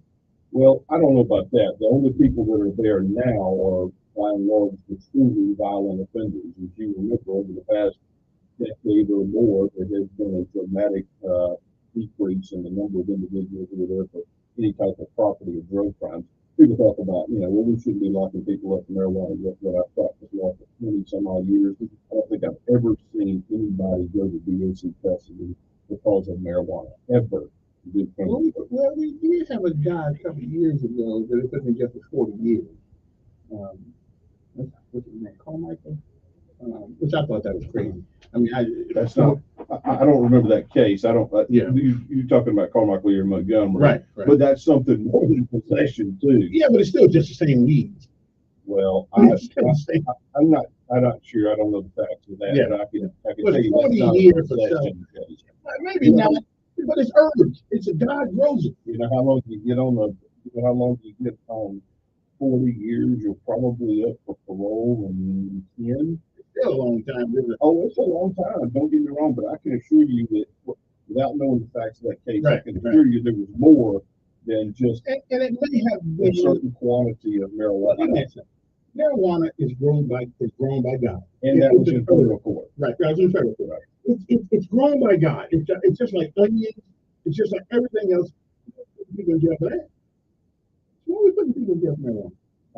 Again, point me to a person who has been in jail, because I'm telling you, I've practiced law for 20-something years. And a large part of that has been in the criminal system. I still handle misdemeanor stuff every now and then. A lot of felony cases here in Circuit Court in Montgomery and throughout the state.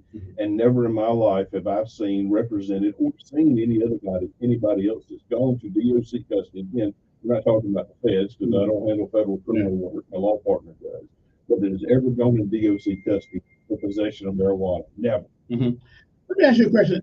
If you have a constituency, like me, for instance, or anybody, they want to talk personally to the governor. Can you make that happen?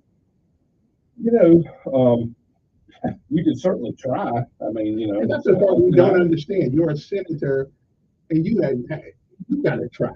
What's up with that? Well, I mean, does everybody that calls the show, they get to talk to you?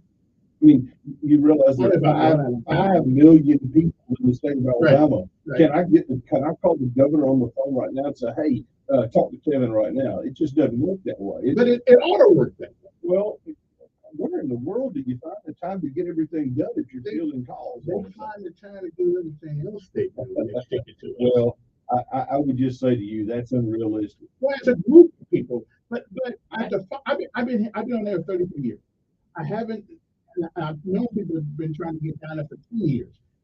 Trying to get down where? To the governor's office to have a sit down. I mean, she ain't that important. No governor's that important. That they cannot talk. And you guys represent us. And now you're telling me you ain't got that much pull either. Well, if you don't have any pull, what pull do I have? Well, I can assure you, I can't call the governor right now and say, Governor, I'm going to be there in 5 minutes. I want to talk to you about an issue. I can't do that. I don't know any other senator or House member can do that. Well, let me ask you a question. What good are you guys if you guys have got the same impediments that I have? Yeah, well, you may have a point there. Run for District 25. Make the change. I mean, but there's just something wrong with that when we can't depend on our officials who we pay a little bit, but I realize the job is all encompassing. But still, you are our last bastion. You and the House of Representatives are our bastion to get a message to the people that we vote for. Now there's a difference. Now, okay. Your statement was, I get a meeting with her, and I come get every constituent. Not every constituent, but a group of people. If we got at least 10 people, we ought to be able to get a meeting with the governor. Well, have you tried? No, my friends have. Okay. Yeah, I don't want to be turned 14 times. I'm just thinking, because this prison thing with people dying every week, every month is a big deal, and she ought to be able to see us on that issue. It's a huge deal. I don't disagree with you. We talked about that just a few minutes ago, specifically about that issue. The DOC system is broken. There is no question about that. I think what we've done over the past couple of years will help in that regard. How do new prisons help? Because currently you got dormitory type settings. You've got 150, 200 people, inmates in there with maybe 2 guards in there. Mm-hmm. Again, haven't been inside the DOC system. So, but I do know, I mean, my dad was an investigator with DOC years ago, and he said some of those guys are people who are taking their lives in their own hands every single day going into DOC for work, because you've got 150 inmates saying, hey, you're either going to turn your head, right, and something's going to happen, or you will not go home today. I mean, that's a problem. But that's a problem that we have created. I don't disagree. But that's not a problem that's created yesterday, 2 years ago, or 5 years ago. That's a systemic problem that has been going on for a long time, because the issue of prisons, what they look like, the number of people there, how we fund those had not been corrected. So it's kind of like me. If you look at me, you know, I'm a big boy, right? I didn't get this way this past Christmas. It took several years to get that way. But again, you see our concern as citizens. We know that they won't talk to us. We're nobodies, you know, we just floating around in the toilet bowl of life trying not to get flushed. But you got your hand on the flusher, and at least you know the person that's flushed. It's disheartening to think that the guy who I pay, not me personally pay, can't do the things that I can't do. And so I can't figure that. I mean, I believe in our Constitution and our system of government, but that system of government does not seem to work for us, the regular folks. Well, again, you know, you haven't tried. I have tried. Well, you told me you hadn't tried. You told me you had friends who had tried. Oh, I've called down there 14,000 times. I thought you said you had. No, I tried, but I knew what I was going to get when I called. Who'd you talk to? On which scheduler? I don't know. They've had many of them since I've called in, and I just get ignored anyway. Unless you go to Birmingham and talk to them. Matt Murphy. Like, well, he wasn't mentioned. Him. Used to be a Montgomery, didn't Yeah, he used to be. Yeah, he used to be in Montgomery. But we're just confused. When you come on these microphones, or that you tell me you can say no, I got, which ain't much. Well, I don't know that I said I got the same problem you got. What I said was I couldn't pick up the phone and call the governor right now and say, Governor, I'm gonna be there in 5 minutes. No, but we expect through your people that you be able to make that happen. Yeah, that's what we expect. Understand. Good morning, who's this? Who's good?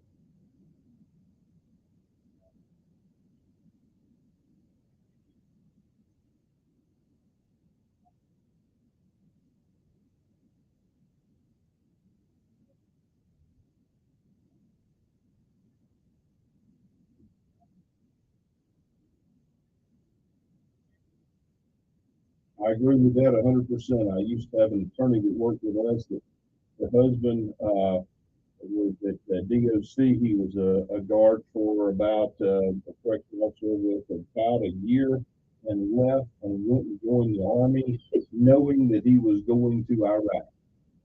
And Yeah, well, I mean, that's a fact. I mean, he said, "Hey, I feel more safe doing what going with the United States Army than I did in DOC as a correctional officer."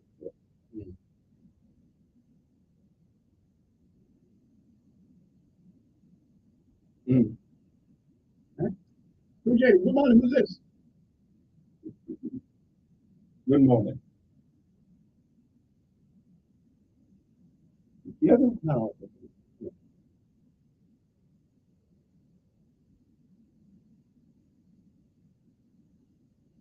But there's sure a lot of people in there for marijuana.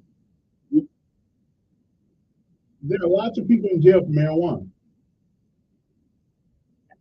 You telling me there's nobody in jail for marijuana? I can tell.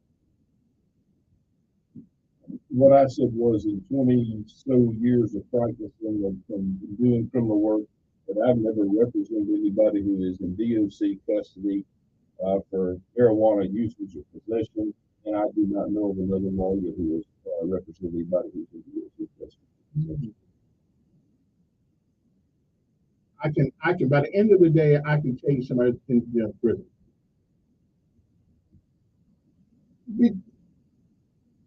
I do. It's wait a minute. It's one every week. I always say something about it here, but here's the difference. Okay, wait. Here's the difference. When you go to prison, you become property of the state of Alabama, and they have the responsibility to safeguard your life.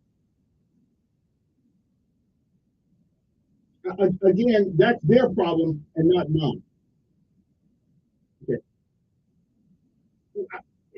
It shouldn't be any call.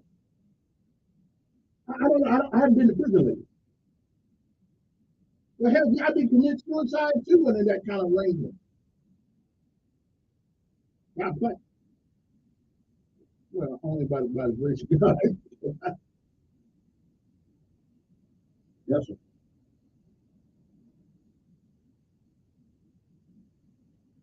Well,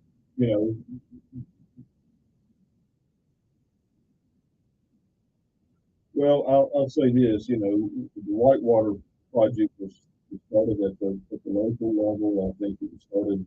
You know, well, we were where we were, and the citizens of Montgomery County were on the hook and responsible for the monies that were going to be put.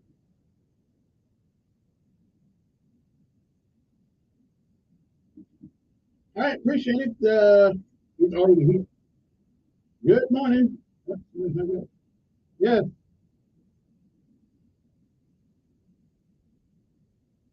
Yes, sir.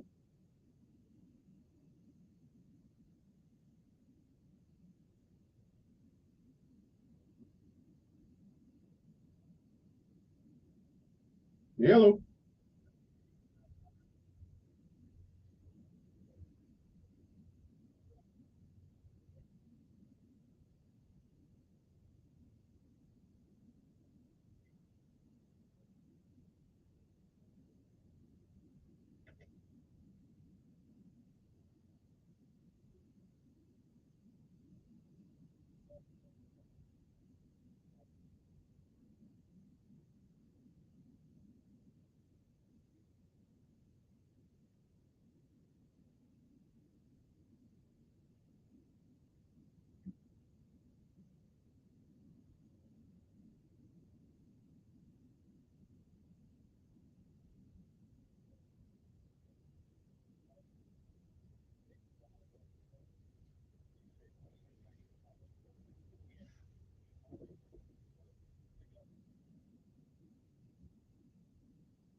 Well, it's a good question. We represent the people who, the District 25, that's my district. And, you know, I can tell you I've been there 5 years, and I occasionally get, you know, one day I may get 150 emails, and the next day I may get 250. And truth of the matter is, on this issue of the prisons, I got more emails about prisons when we were building 2 prisons that it was a waste of taxpayer dollars. Now, I don't believe it's a waste of taxpayer dollars. Say that again.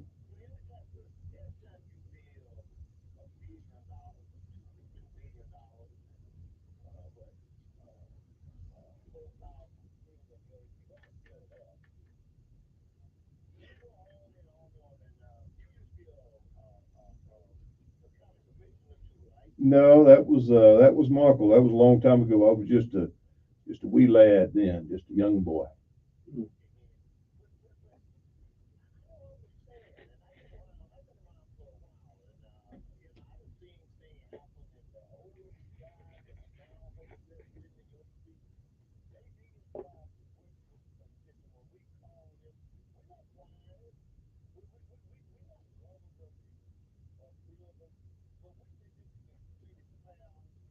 Yeah.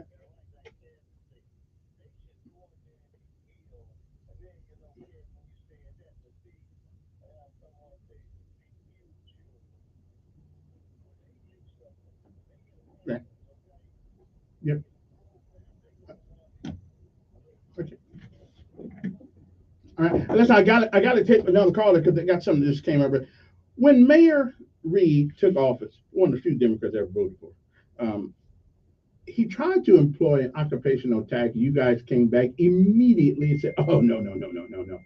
But even though there are cities around us that have them, why did you guys stop that? Should be no taxation without representation. I get that all the time.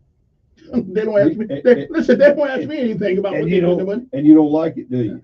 No, but I also don't like people coming into our city, using our roads, using our bridges, wear and tear on our highways, and walking out and giving us the bird on the way back home at night. So why not? If cities are, if you do away with all occupational taxes in the state of Alabama, I'm with you. Hey, but y'all didn't do that. There's a bill last time that started that process. I think there were about 20 different municipalities, most of them very small. Gosh, I wish I'd have pulled this up, Kevin. You know, you and I have had this ongoing discussion since that time, right? About the occupational but tax. it seems that it came about when Reed got in, we stopped everything almost he wanted to do. You know, I'm just saying. It seems from the outside, it seems that there was some. That's certainly not the case. Okay, well, it seems that way. Discriminatory policy. Scrolling back through my emails and my texts, and I don't see it. Yeah. If you will remember, before Montgomery was even talking about an occupational tax, the session before that, there was a bill that I believe, go back and check me, passed unanimously out of the Senate that would have stopped any future occupation. But it didn't stop. They still got it. No, it passed out of the Senate, didn't pass out of the House. Exactly.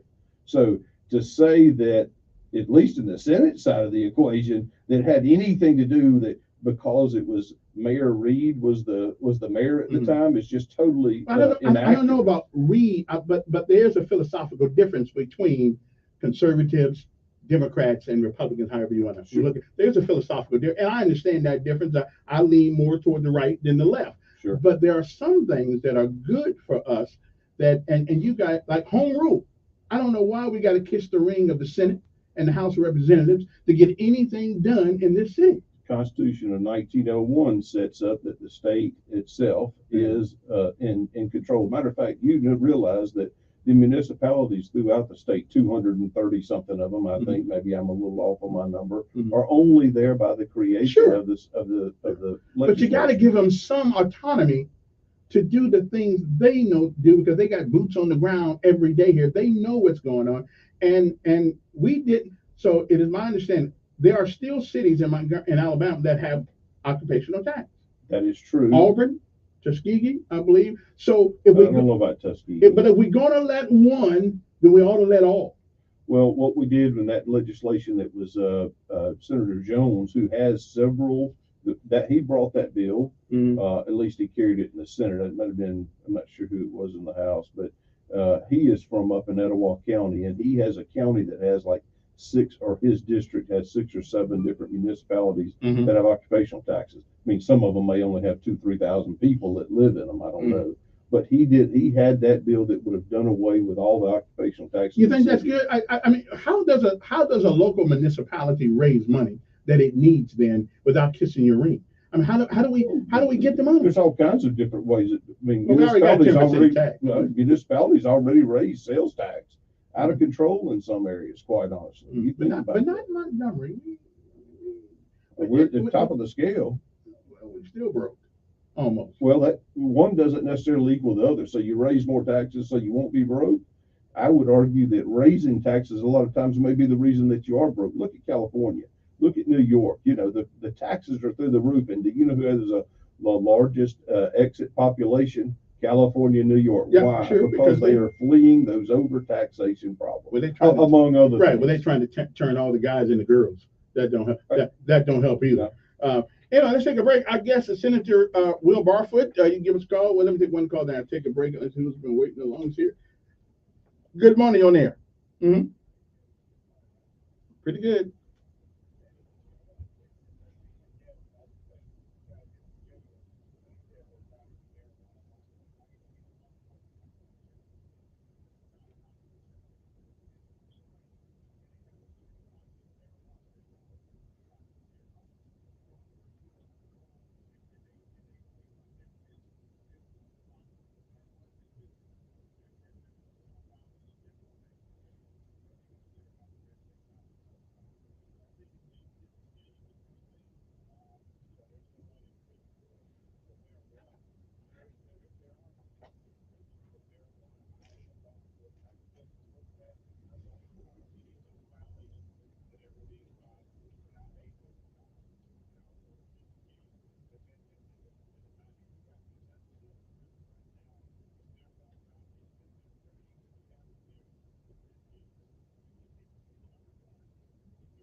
Marty, I disagree with you. You were in law enforcement in the 90s. That may have been true in the 90s, probably was in the 90s.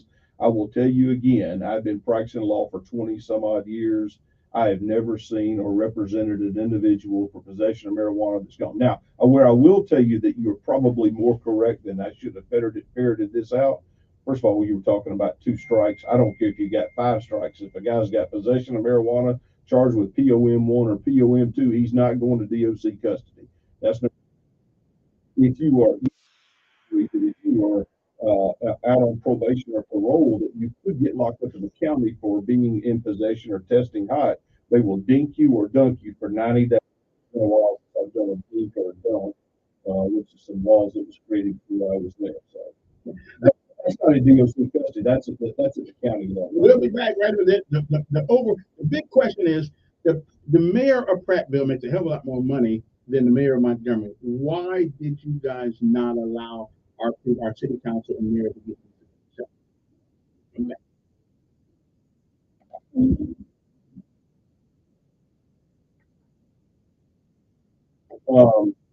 I think mayor's pay was raised here a couple of years ago. You about that?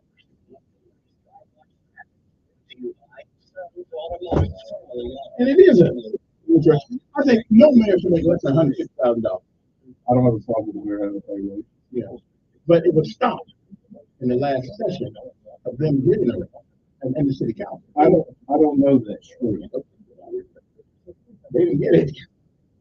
You know, stop means an adverse reaction from you telling me I can't do something. Right. If I pull back on something, right.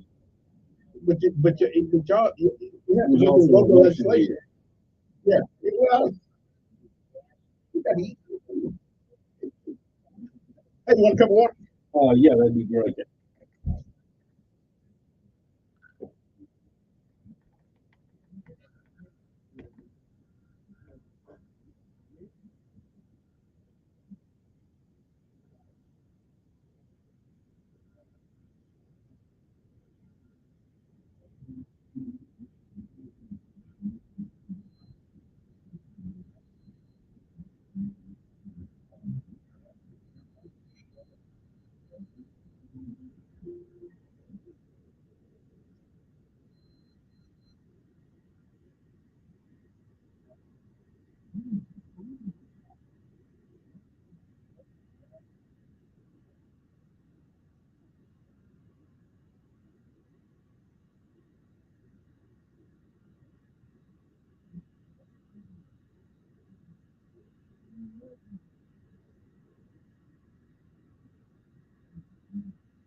Yeah, the internet's terrible in either. Yeah, what can I tell you? I'm trying to find that deal. Thank you.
Well, we have to agree that Alabama's played a good game.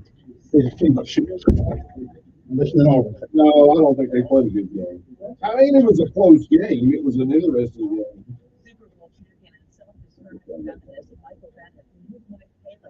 Listeners into their professional and private lives by doing it authentic. Listen and subscribe to Mouthpiece, free wherever you get your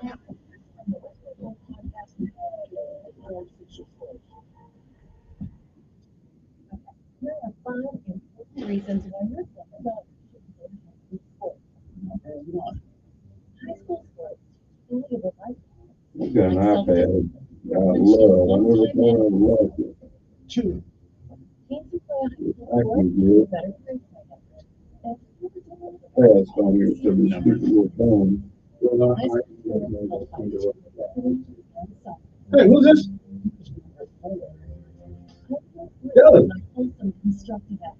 Yeah, why are you calling the cell one? Why are you calling on online though? My bad, I'll answer now. Ever before. Injury surveillance and research, other equipment, and now the continuing education program with coaches provided by state and national athletic associations.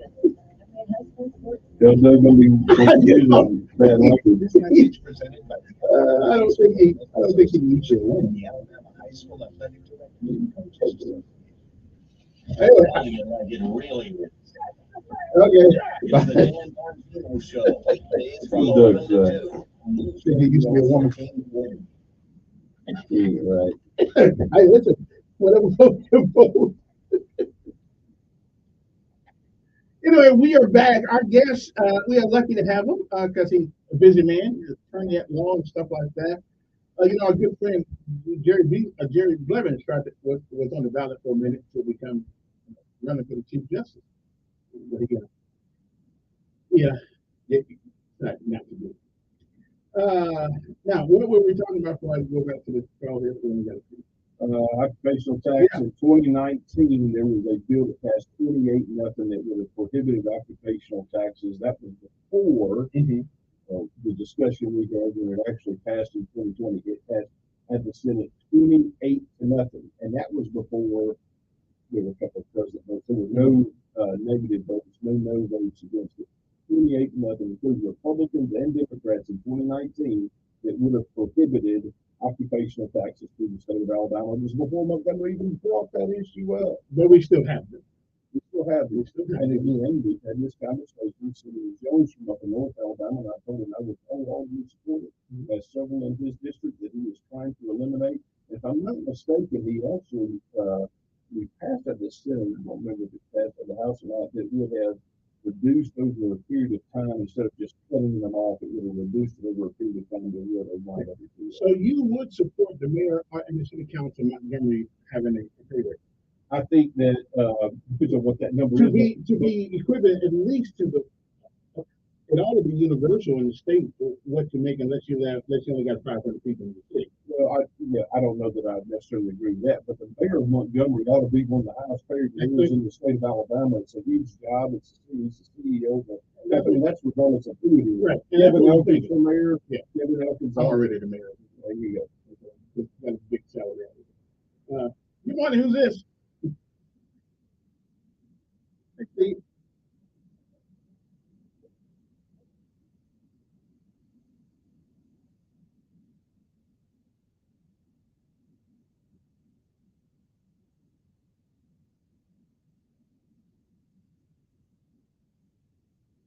The local delegation has to approve it.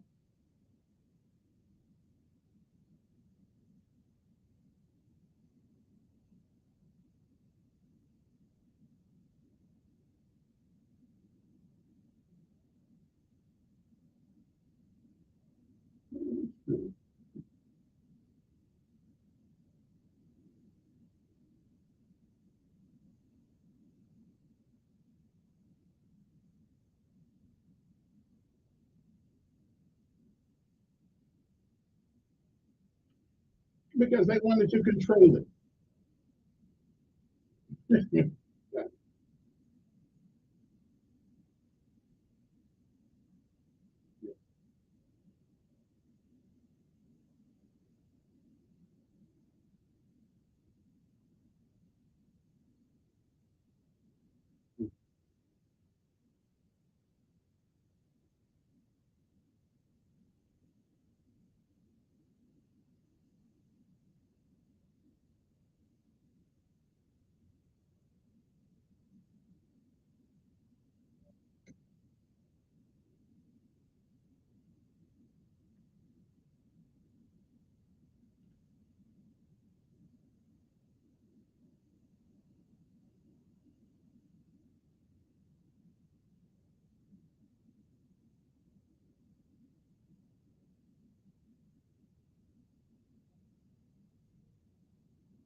I appreciate it. Well, one of the things I think you guys do a bad job of, and that is coming on the public hearing and explaining some of these things, because my interpretation of what I hear and what I read maybe far off from what it actually is. It's, oh, you guys need to come on areas and if we go to your website trying to look at the law, it is so much legal speak, so much this. I don't understand. I'm trying to keep going. It's just frustrating to me to try to look at other things. Yeah, I think it just makes good for everyone. I agree. And I think that's the point of it is that commerce means something. And shall and must mean things too. That's exactly right. So you've got to be particular in your language. I mean, as a lawyer, I value where that comma is. I butcher the English language all the time, but I go into court a lot of time when I'm representing somebody saying, listen, well, here's what the legislature said. It's perfectly clear to me that they put a comma here for this reason. Mm. Good morning, you're Mayor.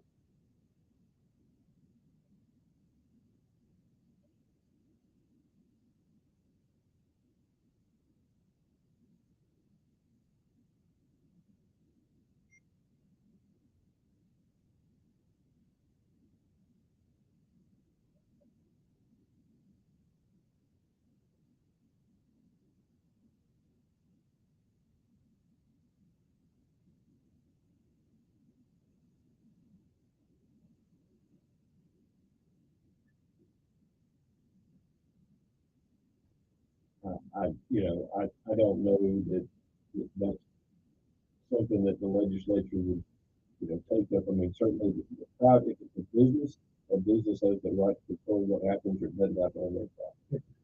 You want to say some more, or you gotta go? I'd say a few minutes more. No, we gotta go to the news right now. Thanks. Will Barfoot, Senate. Look at that. Everybody thinks that the legislature's got an answer to all the problems. That's what y'all say when you're running. No. If you go back and you look, you know what I said at various times, and I'm very hesitant to tell you what I'm going to do. I'll tell you what I want to do. And I can understand that. But it is disappointing that we come to you guys for some issue, and you tell me, hell, you're no better shape than I am. Yeah. I want you to think about it. Yeah. Do you think that any House member or senator should have the Governor Kevin Elkins is here? I want to meet with you in 5 minutes. Not 5 minutes, but we are tomorrow. Even next week. I think we are. Yeah, I think y'all all have that power. And then but you would agree that you have to be the governor, whoever the governor is, Republican, young, old, has to be selected. You cannot meet with every single day. And we don't want to, but some people ain't worth meeting with. Well, they're not. But I am. I understand. But to say, now I will also say that my guess is, having never been up there when there's been any other governors, that it's probably a lot easier than other governors.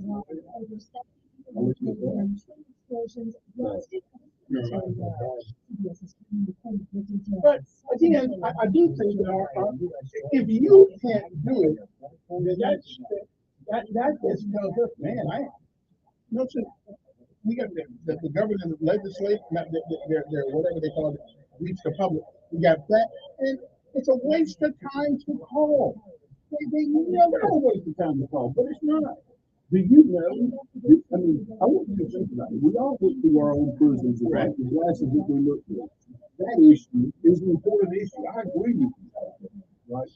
But that issue to you is more important than that issue is to a lot of people out there. And I agree with you. You got to have priorities. But as a citizen, it shouldn't take me 5 years to have a phone conversation, even if it's just a phone conversation with the government. Whatever, it should just blow me off since they hang the phone up. I don't care. If you think that lady who just called should say, my God, I want to meet with the governor because I'm tired of people smoking outside the doors. Okay, that's my point. There ought to be some. Well, get the criteria and then find out what they want to talk about. And then you can engage something within our purview. Or maybe they, whoever they is, say, there is no answer or fix to this. We are moving in a direction. I really do believe that the prison system will be better employees when you have sales rather than doing. I don't think anybody out there would disagree with that. And I also agree with you, the guy that talked about on the street. We don't talk enough about that. But you are correct that when you are in the situation, the state of Alabama is responsible for you, which is a heightened level of to make sure that you are safe. Right? Yes. You should not be going to prison for like that one guy did. He was about ready to get out. The young man, he was about ready to get out. Oh, I know that. Now that's sad. I just don't understand it. It's his problem. It's his fault that he's there. But it's our fault that he didn't get out. Exactly. Now, I agree with that. That's the difference. They're going to do something. I don't know. I mean, you got to put people someplace that can do that. The whole let's let people out, that's ridiculous. I'm telling you. Now, should there be people, and we're not talking about probation or parole, because I think that's a broken system too, right? And I don't know enough about that from the lawyer side of me, but to say maybe we just shouldn't send people to prison. I'm telling you, we don't send people to prison for jaywalking. But maybe there's an alternative method of punishment Here's the one thing we don't use anymore. We do not use public humiliation. I agree with you, but let me tell you the problem with that. You be deterred from doing something because of that public humiliation. Yeah. I would be deterred from it. But the vast majority of people out there don't give a shit. Why would oh, okay, you gonna make me stand out from the courthouse with a sign around my neck that I'm a thief? They post stuff on Facebook saying, look what I stole. Man, that public humiliation don't work.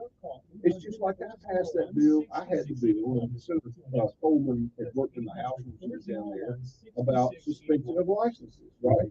I think it's ridiculous. We don't have a license now anyway. You're right, but I think it's ridiculous that you have your license suspended because you're not paying child support. And I can't go to work. At one point in time, that might have been the deterrent, right? And I got to pay my child support because they're going to suspend the license. And do you know what happens when you get put your license suspended? Nobody does in jail. The statute says you get 6 months in jail for it. Nobody gets in jail. Theft in Montgomery, very rarely do I see anybody get any jail time. Marijuana, I cannot tell you, years and years ago is the last time a marijuana case. Now we're talking about possession, misdemeanor possession, ever did any time in the city jail. I mean, it's there are situations where I think judges need to be tougher on people. And I don't disagree with alternative forms of punishment. But again, I don't think people are going to change your.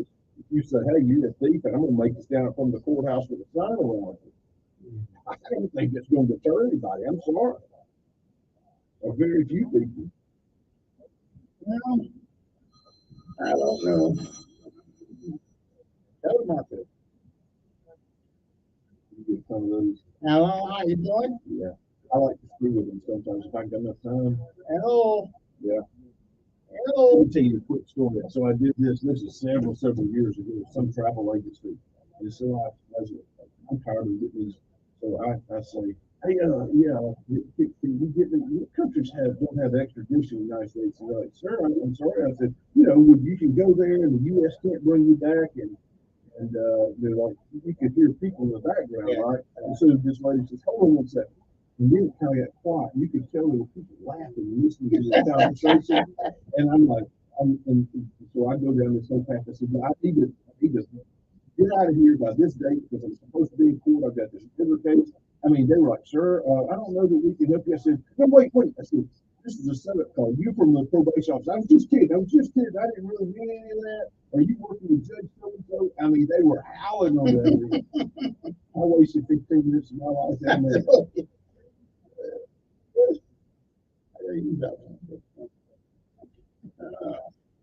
Well, I appreciate you coming down. We don't really get this opportunity to talk to you people. So, bigwigs, I know bigwigs. Let me ask you this. Yeah. When was the last time you had Reed up to the moment? It's been a minute. It's been a while. He's hanging out over there with 93.1. Well, that's who calls. I do it all the time. Whatever about Hatcher. Hatcher is it's interesting to call him. I'll call him. But I like him. I think intellectually he's a great guy, but I don't know that word means good anymore. Yeah. Okay, we're back. We're gonna take more calls. Three more calls to the senator, and then I think he's got to go. Let me see who this is. Here, I'm trying to make sure everybody gets their shot at it. Good morning, on there. Yes.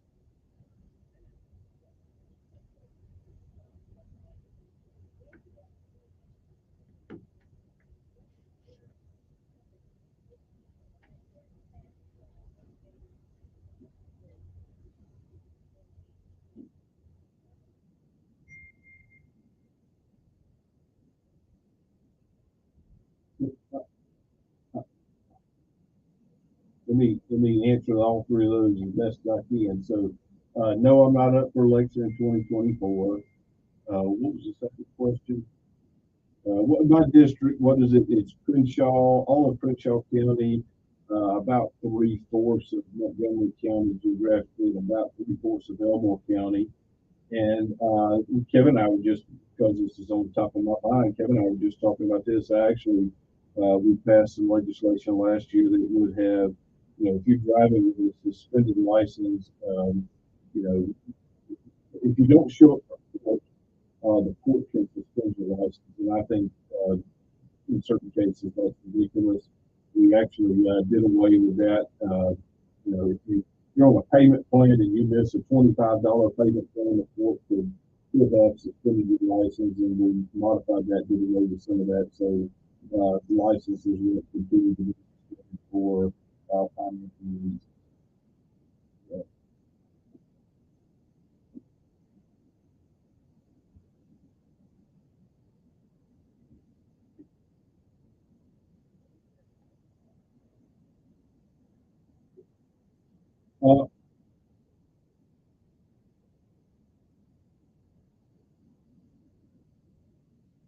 So the answer to that question is the last time that vote came up in the Senate, I voted yes on the topic of comprehensive gaming package. I voted yes after changes were made. That is obviously a constitutional amendment. People of the state of Alabama would have a right to either vote it up or down, like they did when Sigelman was governor and they voted it down. I suspect you'll see a bill in this session receive that bill says.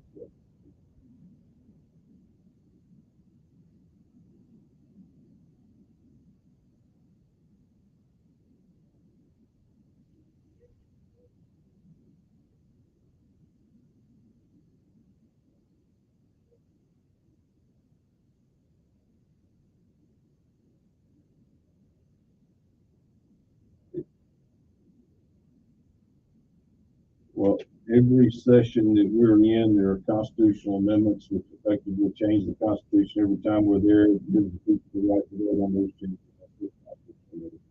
Good morning. Thanks for holding. You fell over a while. Good morning. Good morning.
The other day, yeah.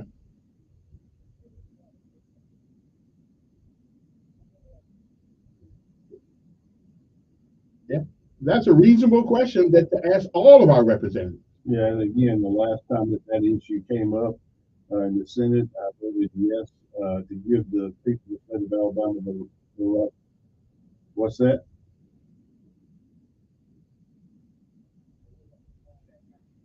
No, I didn't say I pushed for it. Now, I didn't say I pushed for it. What I said is that I voted yes on that particular constitutional amendment, which would have given the right for the citizens of the state of Alabama to decide for themselves whether they will or not. The legislature cannot create gambling. The legislature can only pass a constitutional amendment so that the people can vote up or down on it.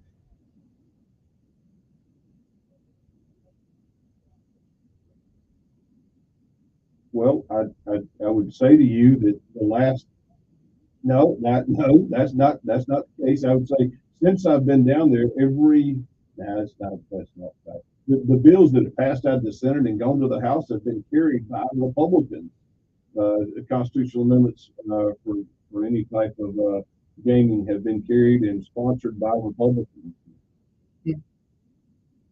Well, I'm sorry you heard wrong.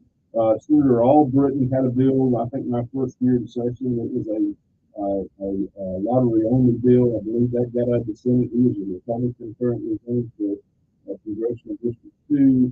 Last year or 2 years ago, Senator Marsh and Senator Clinton, both Republicans.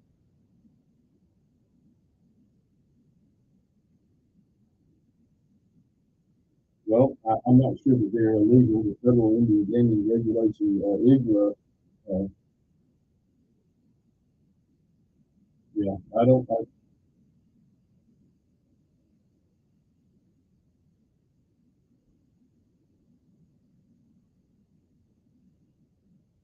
appreciate your time. I appreciate it.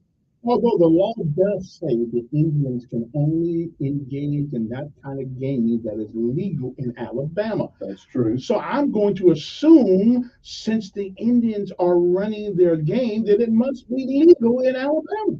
I think that's probably a wrong assumption. Gaming is illegal in the state of Alabama everywhere, right? For the Constitution of 1901, except for about 25, 26 different, maybe 27 different constitutional amendments that have taken place, which give Victory Land the right to have pari-mutuel betting, sports wagering, pari-mutuel gaming on dog track, green track, the same thing. So there are constitutional amendments that are passed. Those are legal. Everything else is illegal. To your caller's point earlier, you don't have to look far. You could probably go within a block or so on these convenience stores, and you can find gaming in there. We call it, they may call it scratch offs or something. Right. It is illegal. It is permeated society, and it continues to go on. And again, from a philosophical standpoint, if you guys represent us, the average citizen in Alabama wants gaming. Why in the hell should a few men set up in the House of Representatives and in the Senate and stop us from doing that which we want to do? Your job is to push forward the things that the majority of citizens want. Why can't we get that back? What shall I do, Kevin? I just got it out of my mouth that the last time that the gaming issue came up, and I voted in the affirmative. You can't convince nobody to go with it? There are a lot. I don't get the chance to vote for those folks. I'm not in District 24. Leadership, man, leadership. Convince them. I suspect you'll see a bill that will come out of the House and be filed in the House and the Senate this year. I know that Speaker Ledbetter said that's an important issue in the House, and we'll see. And again, since I've been there, I don't believe they get. So what if 500,000 of us came down and ascended on the Capitol? Would that make a difference? Hey, that's democracy in action. Well, not in Washington D.C. They call it tradition. Well, yeah, I'm gonna tell you something. There's a big difference. There is a difference. You walk up to the Capitol and you protest and you say, "Hey, these are the things." When you start breaking into the Capitol, there's a problem there. I don't care which. But it wasn't sedition. They were just kicked off. And man, they were kicked off. Shakespeare says a rose by any in the name of Swiss military. Let me tell you something. Anybody who works in the United States Capitol, I don't care if they're waving a Trump flag or whatever flag. But it is my house. You don't have the right. It's the people's house. Hey, do you have the right to go down here to the Capitol and break windows and start going through? No, you don't. That's a big deal. You can do it, but you suffer the consequences. But again, it's not sedition. We talked about this right. I said you can do it. You can do it. But wait a minute. There's somewhere I read, sound like number 3 here. You have a right to redress of grievances to your government. Somewhere I read that. That right includes making into it. What did Thomas Jefferson say? He said every once in a while. You know what he said? You know what he said? To grow the true liberty. Listen, that's what Thomas Jefferson said. And so, what did you think he meant by that? Well, I guess you take it for what he said, right? But again, we all make decisions in life and we set those consequences. We do. If you know what those consequences are and you make those decisions, then you can't talk about the consequences. It's like being on a football field, you strap on a helmet and get hurt. Hey, you need to whine about you got hit. Hey, good morning. One more call. Look, the Senator Marshall for us.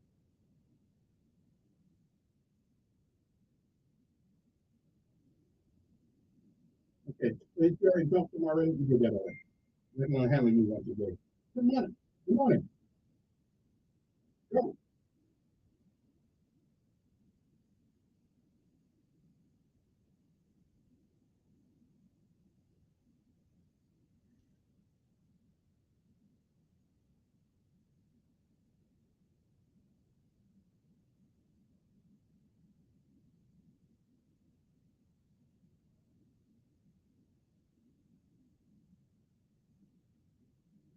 Yeah.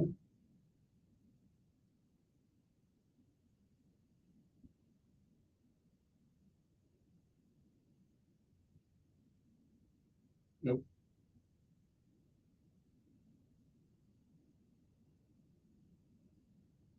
Yeah. Yeah, check.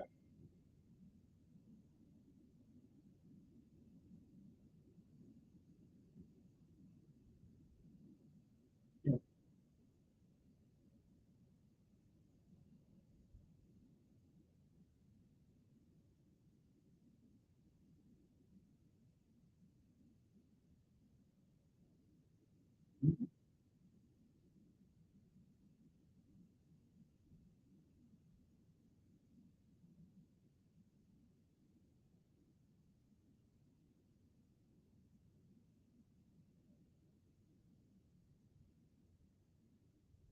Of course, now Senator Barfoot had nothing to do with that one, so we gotta appreciate. We gotta let that go. I'll give you the last word there, Senator, and I know you gotta go. So. Oh, that's all right. I've enjoyed being on here with you. So you're never coming back? No. Hey, I've been here several times before. Yeah. As a matter of fact, I don't think you can tell me a time that you've invited me that I haven't done. But you see what our confusion is though.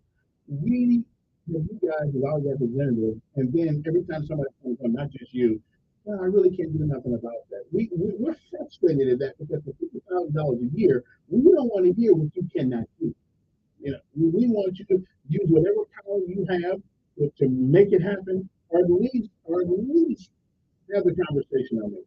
We talked about the software. We all look for different rooms, right? Right.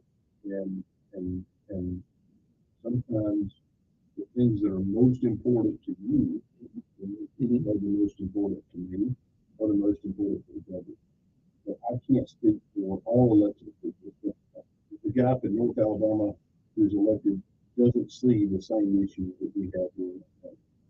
The folks in Montgomery don't see the same issues that they have in Baldwin County. So the folks in Baldwin County, the folks that represent Baldwin County, when I start talking to them about these issues, or certain issues, they say, hey, it's not a problem for me. But the one thing, right? But the one thing that you all have in common, you're supposed to represent your constituents, not everybody. Like you see, I know what happened. I know what happened up there. They got screwed blue tattoo, and you know nobody ever got charged or anything. But you represent me, not personally, but as a collective in District 25. I would anticipate and expect you to work to the gas is dome on the issues that we think are important as a collective, not individually, because there's some things that only help me, and then there's some issues that help us all. And we just don't seem to feel that anymore in this country under our government. Because taking minimum wage up is fine, but all when you take minimum wage up, that's enough. It said prices rise. So I'm in the same boat. I'm the same boat I was in. No doubt. It's an illusion. Yes. So what are you guys going to do to fix that illusion? What illusion? The illusion that we're being upward mobile, but we're not. No, I don't disagree with you. I mean, if you look at the price of a house in 1970 compared to now, people think, why in the world? I mean, and they were given a lot. But wages were also a lot lower. So everything, we talk about raising minimum wage. You're right. It is an illusion. When there's a national discussion about minimum wage, guess what things cost more in New York than here. So the minimum wage should not be a national thing. And it is an illusion. You set it at $15. Guess what's going to happen? That person at McDonald's that's making $15 an hour, now prices are going to go up. And they just said this morning that at McDonald's in the near future, Big Mac is going to cost $15.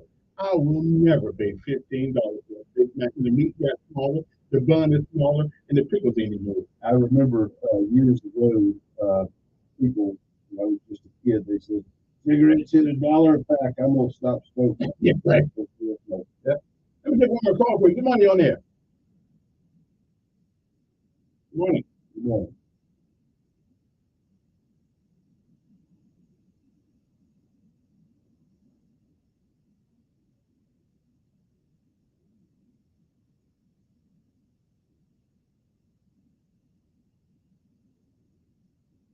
Alrighty. That's a great call to end the Yeah. I take a break. We'll be back. Very much. You bring your buddy with you on this. He is my buddy. Yeah, I think you forgot to get down. He's my buddy. He is a supervisor, is a good man, and is here for the right reason. Let's wrap it up. A good man is a man who all the time communicates with the people who he represents. The rest of that stuff I don't care about. All I want to know is you should care about it. You should care what quality individuals represent you. Yeah, I think so too. But I'm just saying, I only know that if you tell me that because I don't hear anything from you.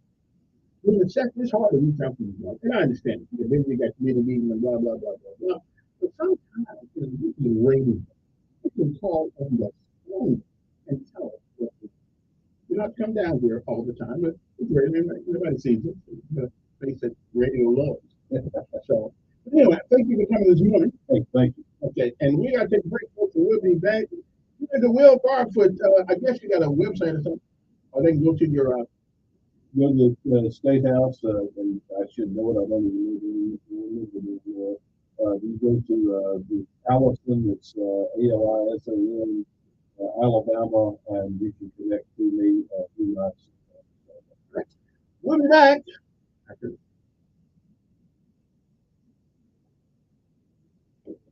No, nothing it's Daisy. Is she still living with you? She used to call, if I'm not mistaken, on Northwell. Yeah. 20 years plus ago. Yeah. Do you think that the people that call there's the same 80 of them? No. It's been matter of fact, before I got into talk radio, there was very many calls out there. The problem is sometimes they just don't like me. Yeah, of my stances. But I think we're becoming more because the Democratic Party has got mouthpeople just Heather. Heather. Well, like about Republicans, they don't promise you nothing. So whatever you get, you got to get out there and get it. These Democrats be promising people stuff for years and years and years, and they never come to fruition. You said great on there. Oh, really?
chilly up in here.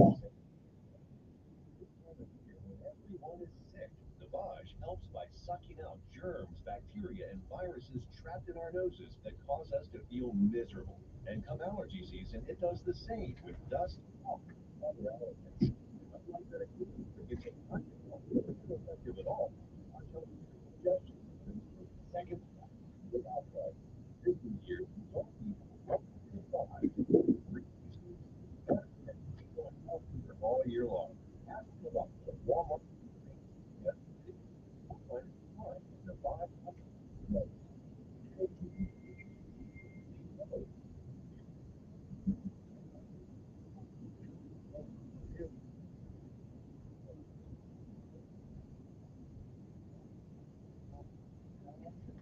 It's been too long.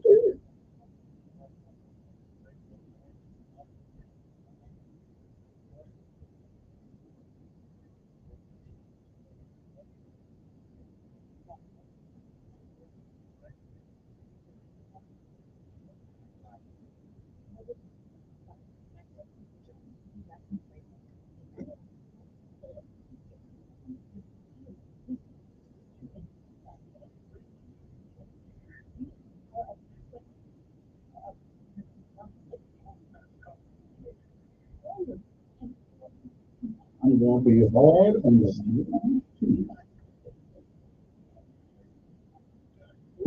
It's been too hard living.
At work, newsradio1440.com. At home through your Alexa or Google smart home device. Depend on it.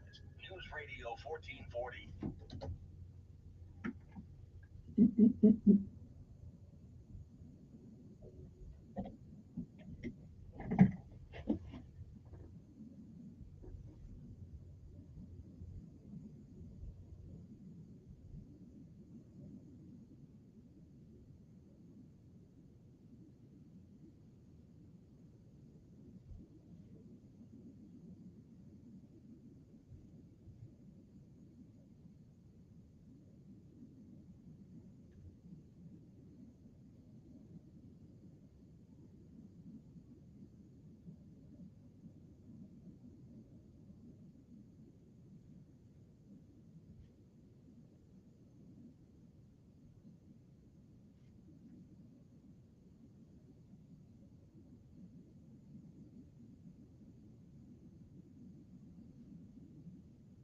And we are back. Good morning, everybody. I hope this day finds you well. I hope you're living good and all that stuff. And again, I'm prayers going to the Dan Jones family who lost Dan the other day. And I hope that everything will be okay. Good morning to you. Hope this finds you well. A lot of other things to talk about besides the prison. But it does sort of fundamentally dissing. I don't know. I thought this political thing has some power to it. The only power it seems that it has is to empower an individual because everybody, the word, well, I can't do that because I'm only one person. Well, I will tell you that annals of history, in the annals of history, through all humankind, it has always took one person to make a difference. Always. So, I mean, Albert Holmes he was one person, but he sure got attention to the issue that he wanted to get attention to. And maybe some of the people who represent us, or maybe they don't, maybe they don't work hard enough to become important. Okay. Anyway, don't want to get again. Former Montgomery County Sheriff Dan Jones has died. On the official concerning Jones passing on Tuesday. He served as sheriff in Montgomery from 1991 when I got here to 1999. Current Sheriff Derek Cunningham said Jones is still active and involved in the community. So Montgomery, Chairman of Montgomery County Commission, Bill Singleton, remembers Jones as a friend and a great sheriff. I never had any problem here. At least he never had any reason to arrest me anyway. I just got here in 91, so I didn't really know how to do it when I got here. I'll just try to figure the name of the streets. Also, the Alabama Supreme Court has officially given the order to carry out the nation. They were number one again in the first nitrogen execution. Now we've got to come up with a different way to kill you. The execution of Kenneth Eugene Smith has been ongoing battle for years, considering of all three failed execution attempts, lawsuits and religious objections, and even a lawsuit ruling from the U.S. Supreme Court that the saga is scheduled to conclude on January the 25th. Smith is sentenced to death in 1988 murder of the hire of killing Elizabeth Darlene Bennett of Clover. Starting at 12 a.m. on the 25th of January, the Alabama Department of Corrections will have 30 hours to execute Smith with nitrogen gas. The order expires at 6 a.m. on January the 26th. If successful, Smith will be the nation's first execution by nitrogen hypoxia. Don't know exactly what that is, but I imagine it's got some nitrogen in it. Another person, a deadly shooting in Montgomery has been reclassified as homicide, and a suspect was quickly arrested. The Montgomery police spokesman says officers responded to the 600 block of Williamson Street near Ring Drive at about 12:15 p.m. Tuesday. The victim pronounced dead, of course, at the scene. How do we stop some of this?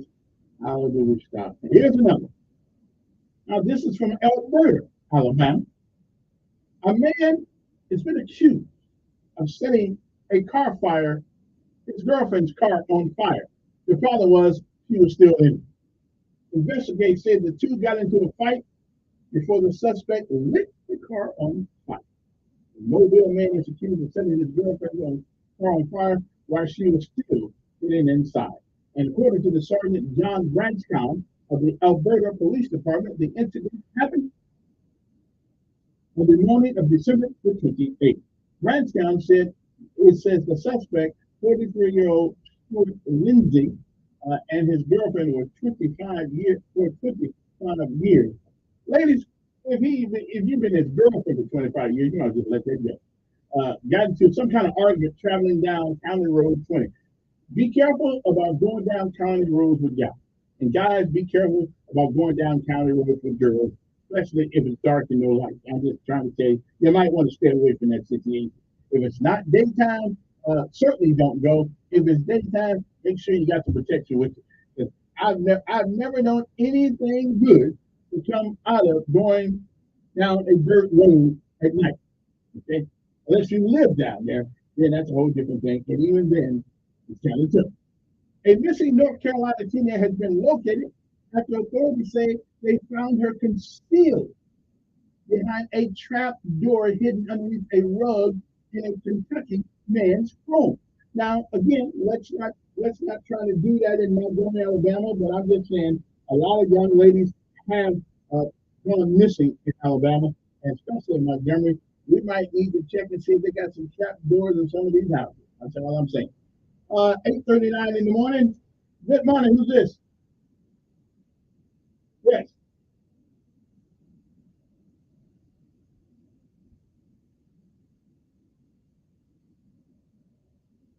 He didn't.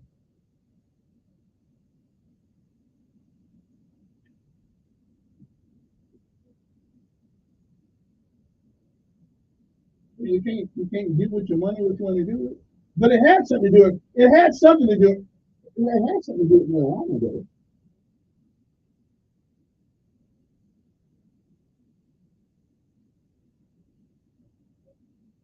Mm.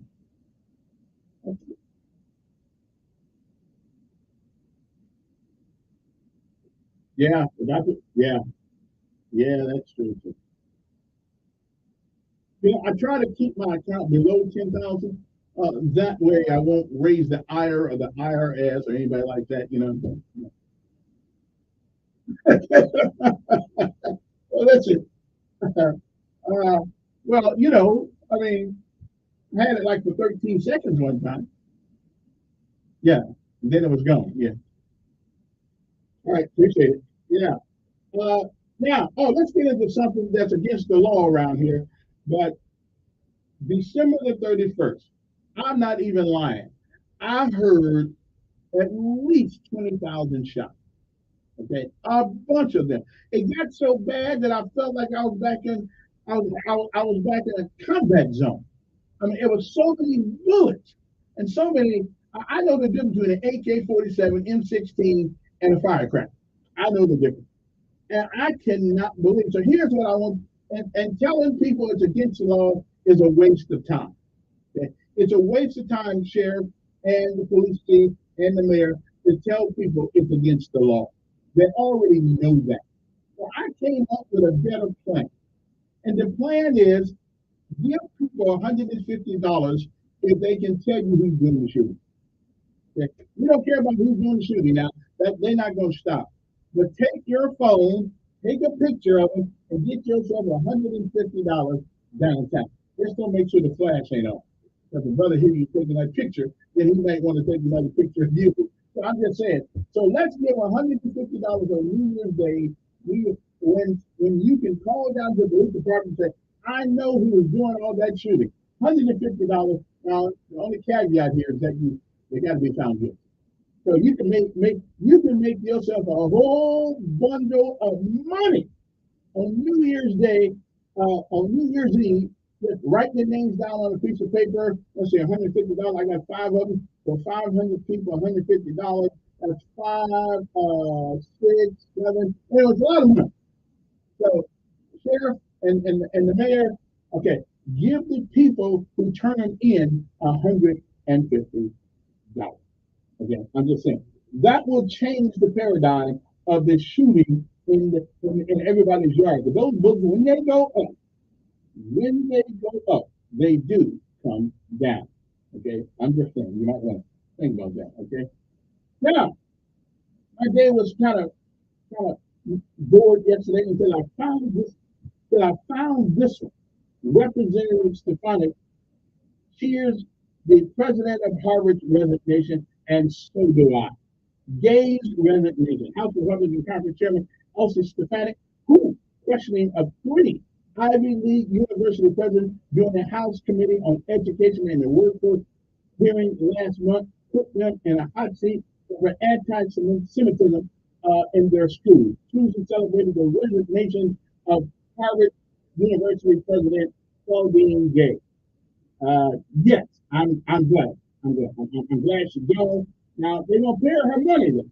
They're gonna pay her money. That the resignation of Harvard's anti-Semitic plagiarist president is long overdue, according to this article. Gay, under intense questioning from Stefanik during the hearing, refused to answer directly whether the call for the genocide of Jews was a violation of Harvard's code of conduct. That's right. She said that. I watched it too. I'm just saying.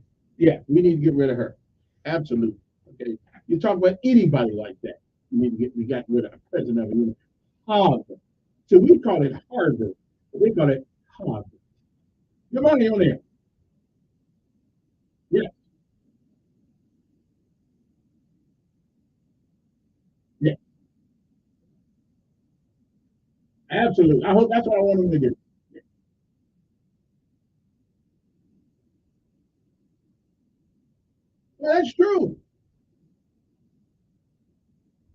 Well, now we can do some. As long as they got the picture, they don't need. It can be anonymous person. Tournament. Yeah. Well, don't you think? I think that's a good plan. I mean, listen. I wish I did know some of the people that were shooting. I'll turn it in. Anyway, so much for that. I think it's a good idea. So next year, have the citizens turn people in who can shoot themselves on New Year's Eve. Okay? $150 a conviction. Good morning.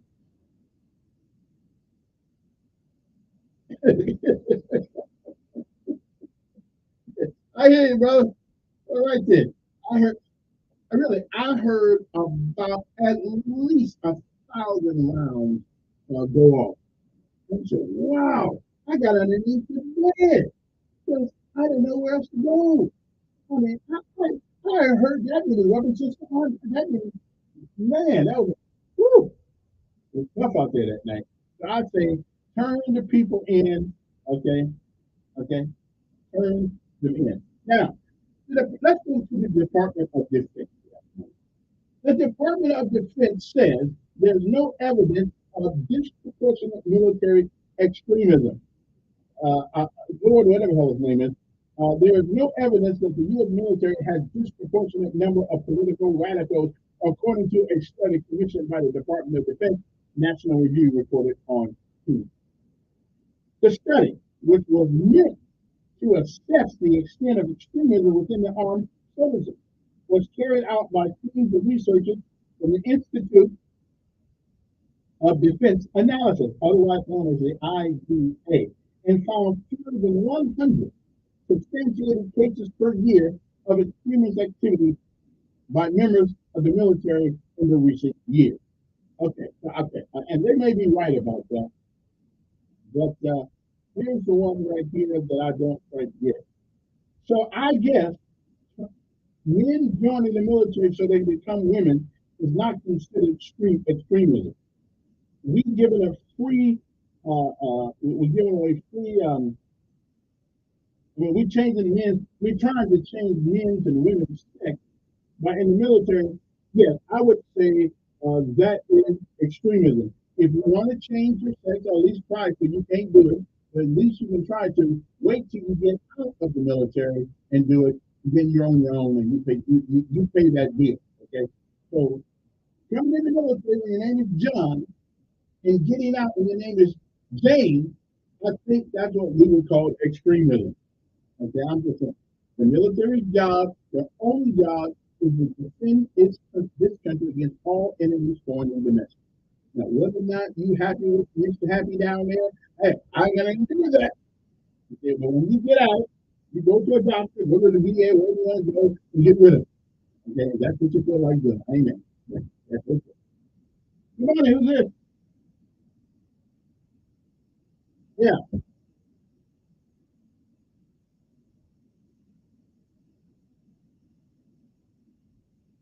Well, what bandwagon are we talking about?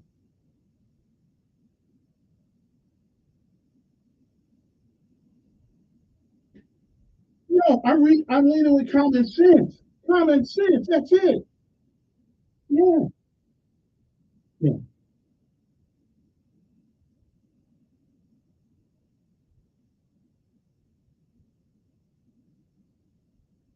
Who are you talking about?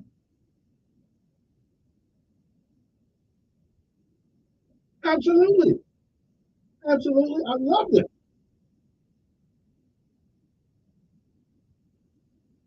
Well, he is the president, but she has a right to a right, but she has a right. Well, we don't know if he's the president or not.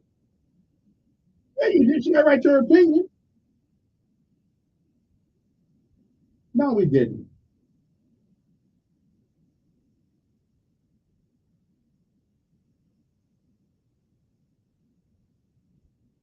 Right, right. Wait a minute. Wait a minute. Trump was duly elected too, but they lied on him for 4 years. No, he wasn't. Yeah, I'm good. Okay, I'm good. I don't blame him.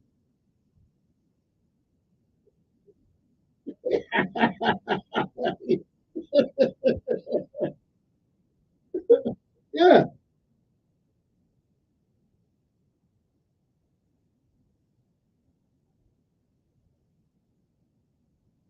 Yeah. Okay, what makes her not legit?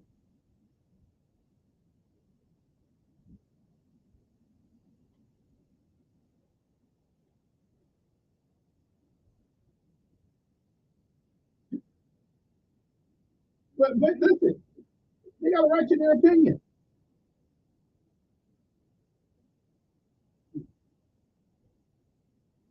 Well, he lying. Hey man, I appreciate it. Gotta take a break. Our last break, I was looking at the clock.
Alrighty then. We got a few minutes left. Let's take care of the call. Then I got to get out of here and go to work. Second job. Good morning. Yes.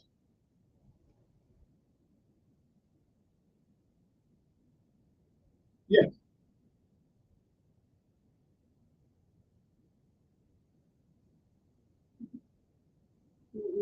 Wait a minute. If you cannot say, wait a minute, if you cannot say that anti-Semitism, and asking for the destruction of a group of people, regardless of your color, if you cannot say that is wrong, then I have no use for you, regardless of what your color is. Donald Trump ain't never said anything like that. Yeah, he hasn't said that.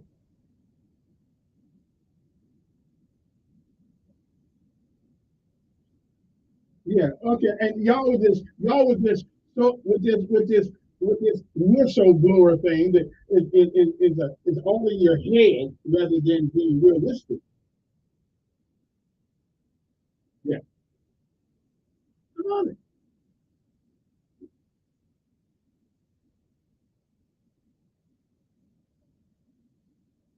No.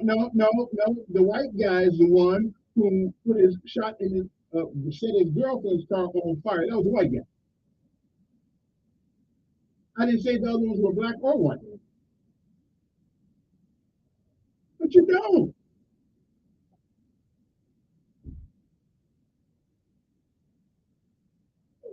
Well, now I cannot help the way you think, but I didn't say nothing about it. Okay. Well, okay. Well, listen. You're entitled to your own opinion, just not your own fact. Right. No, I love you. Yeah, if I saw you on the side of the road, I'd stop and help you. I've been liking my own people, but that don't mean I love everybody. Hey, appreciate it. Gotta take one more call, then I gotta go for the day. Good morning. Who's this?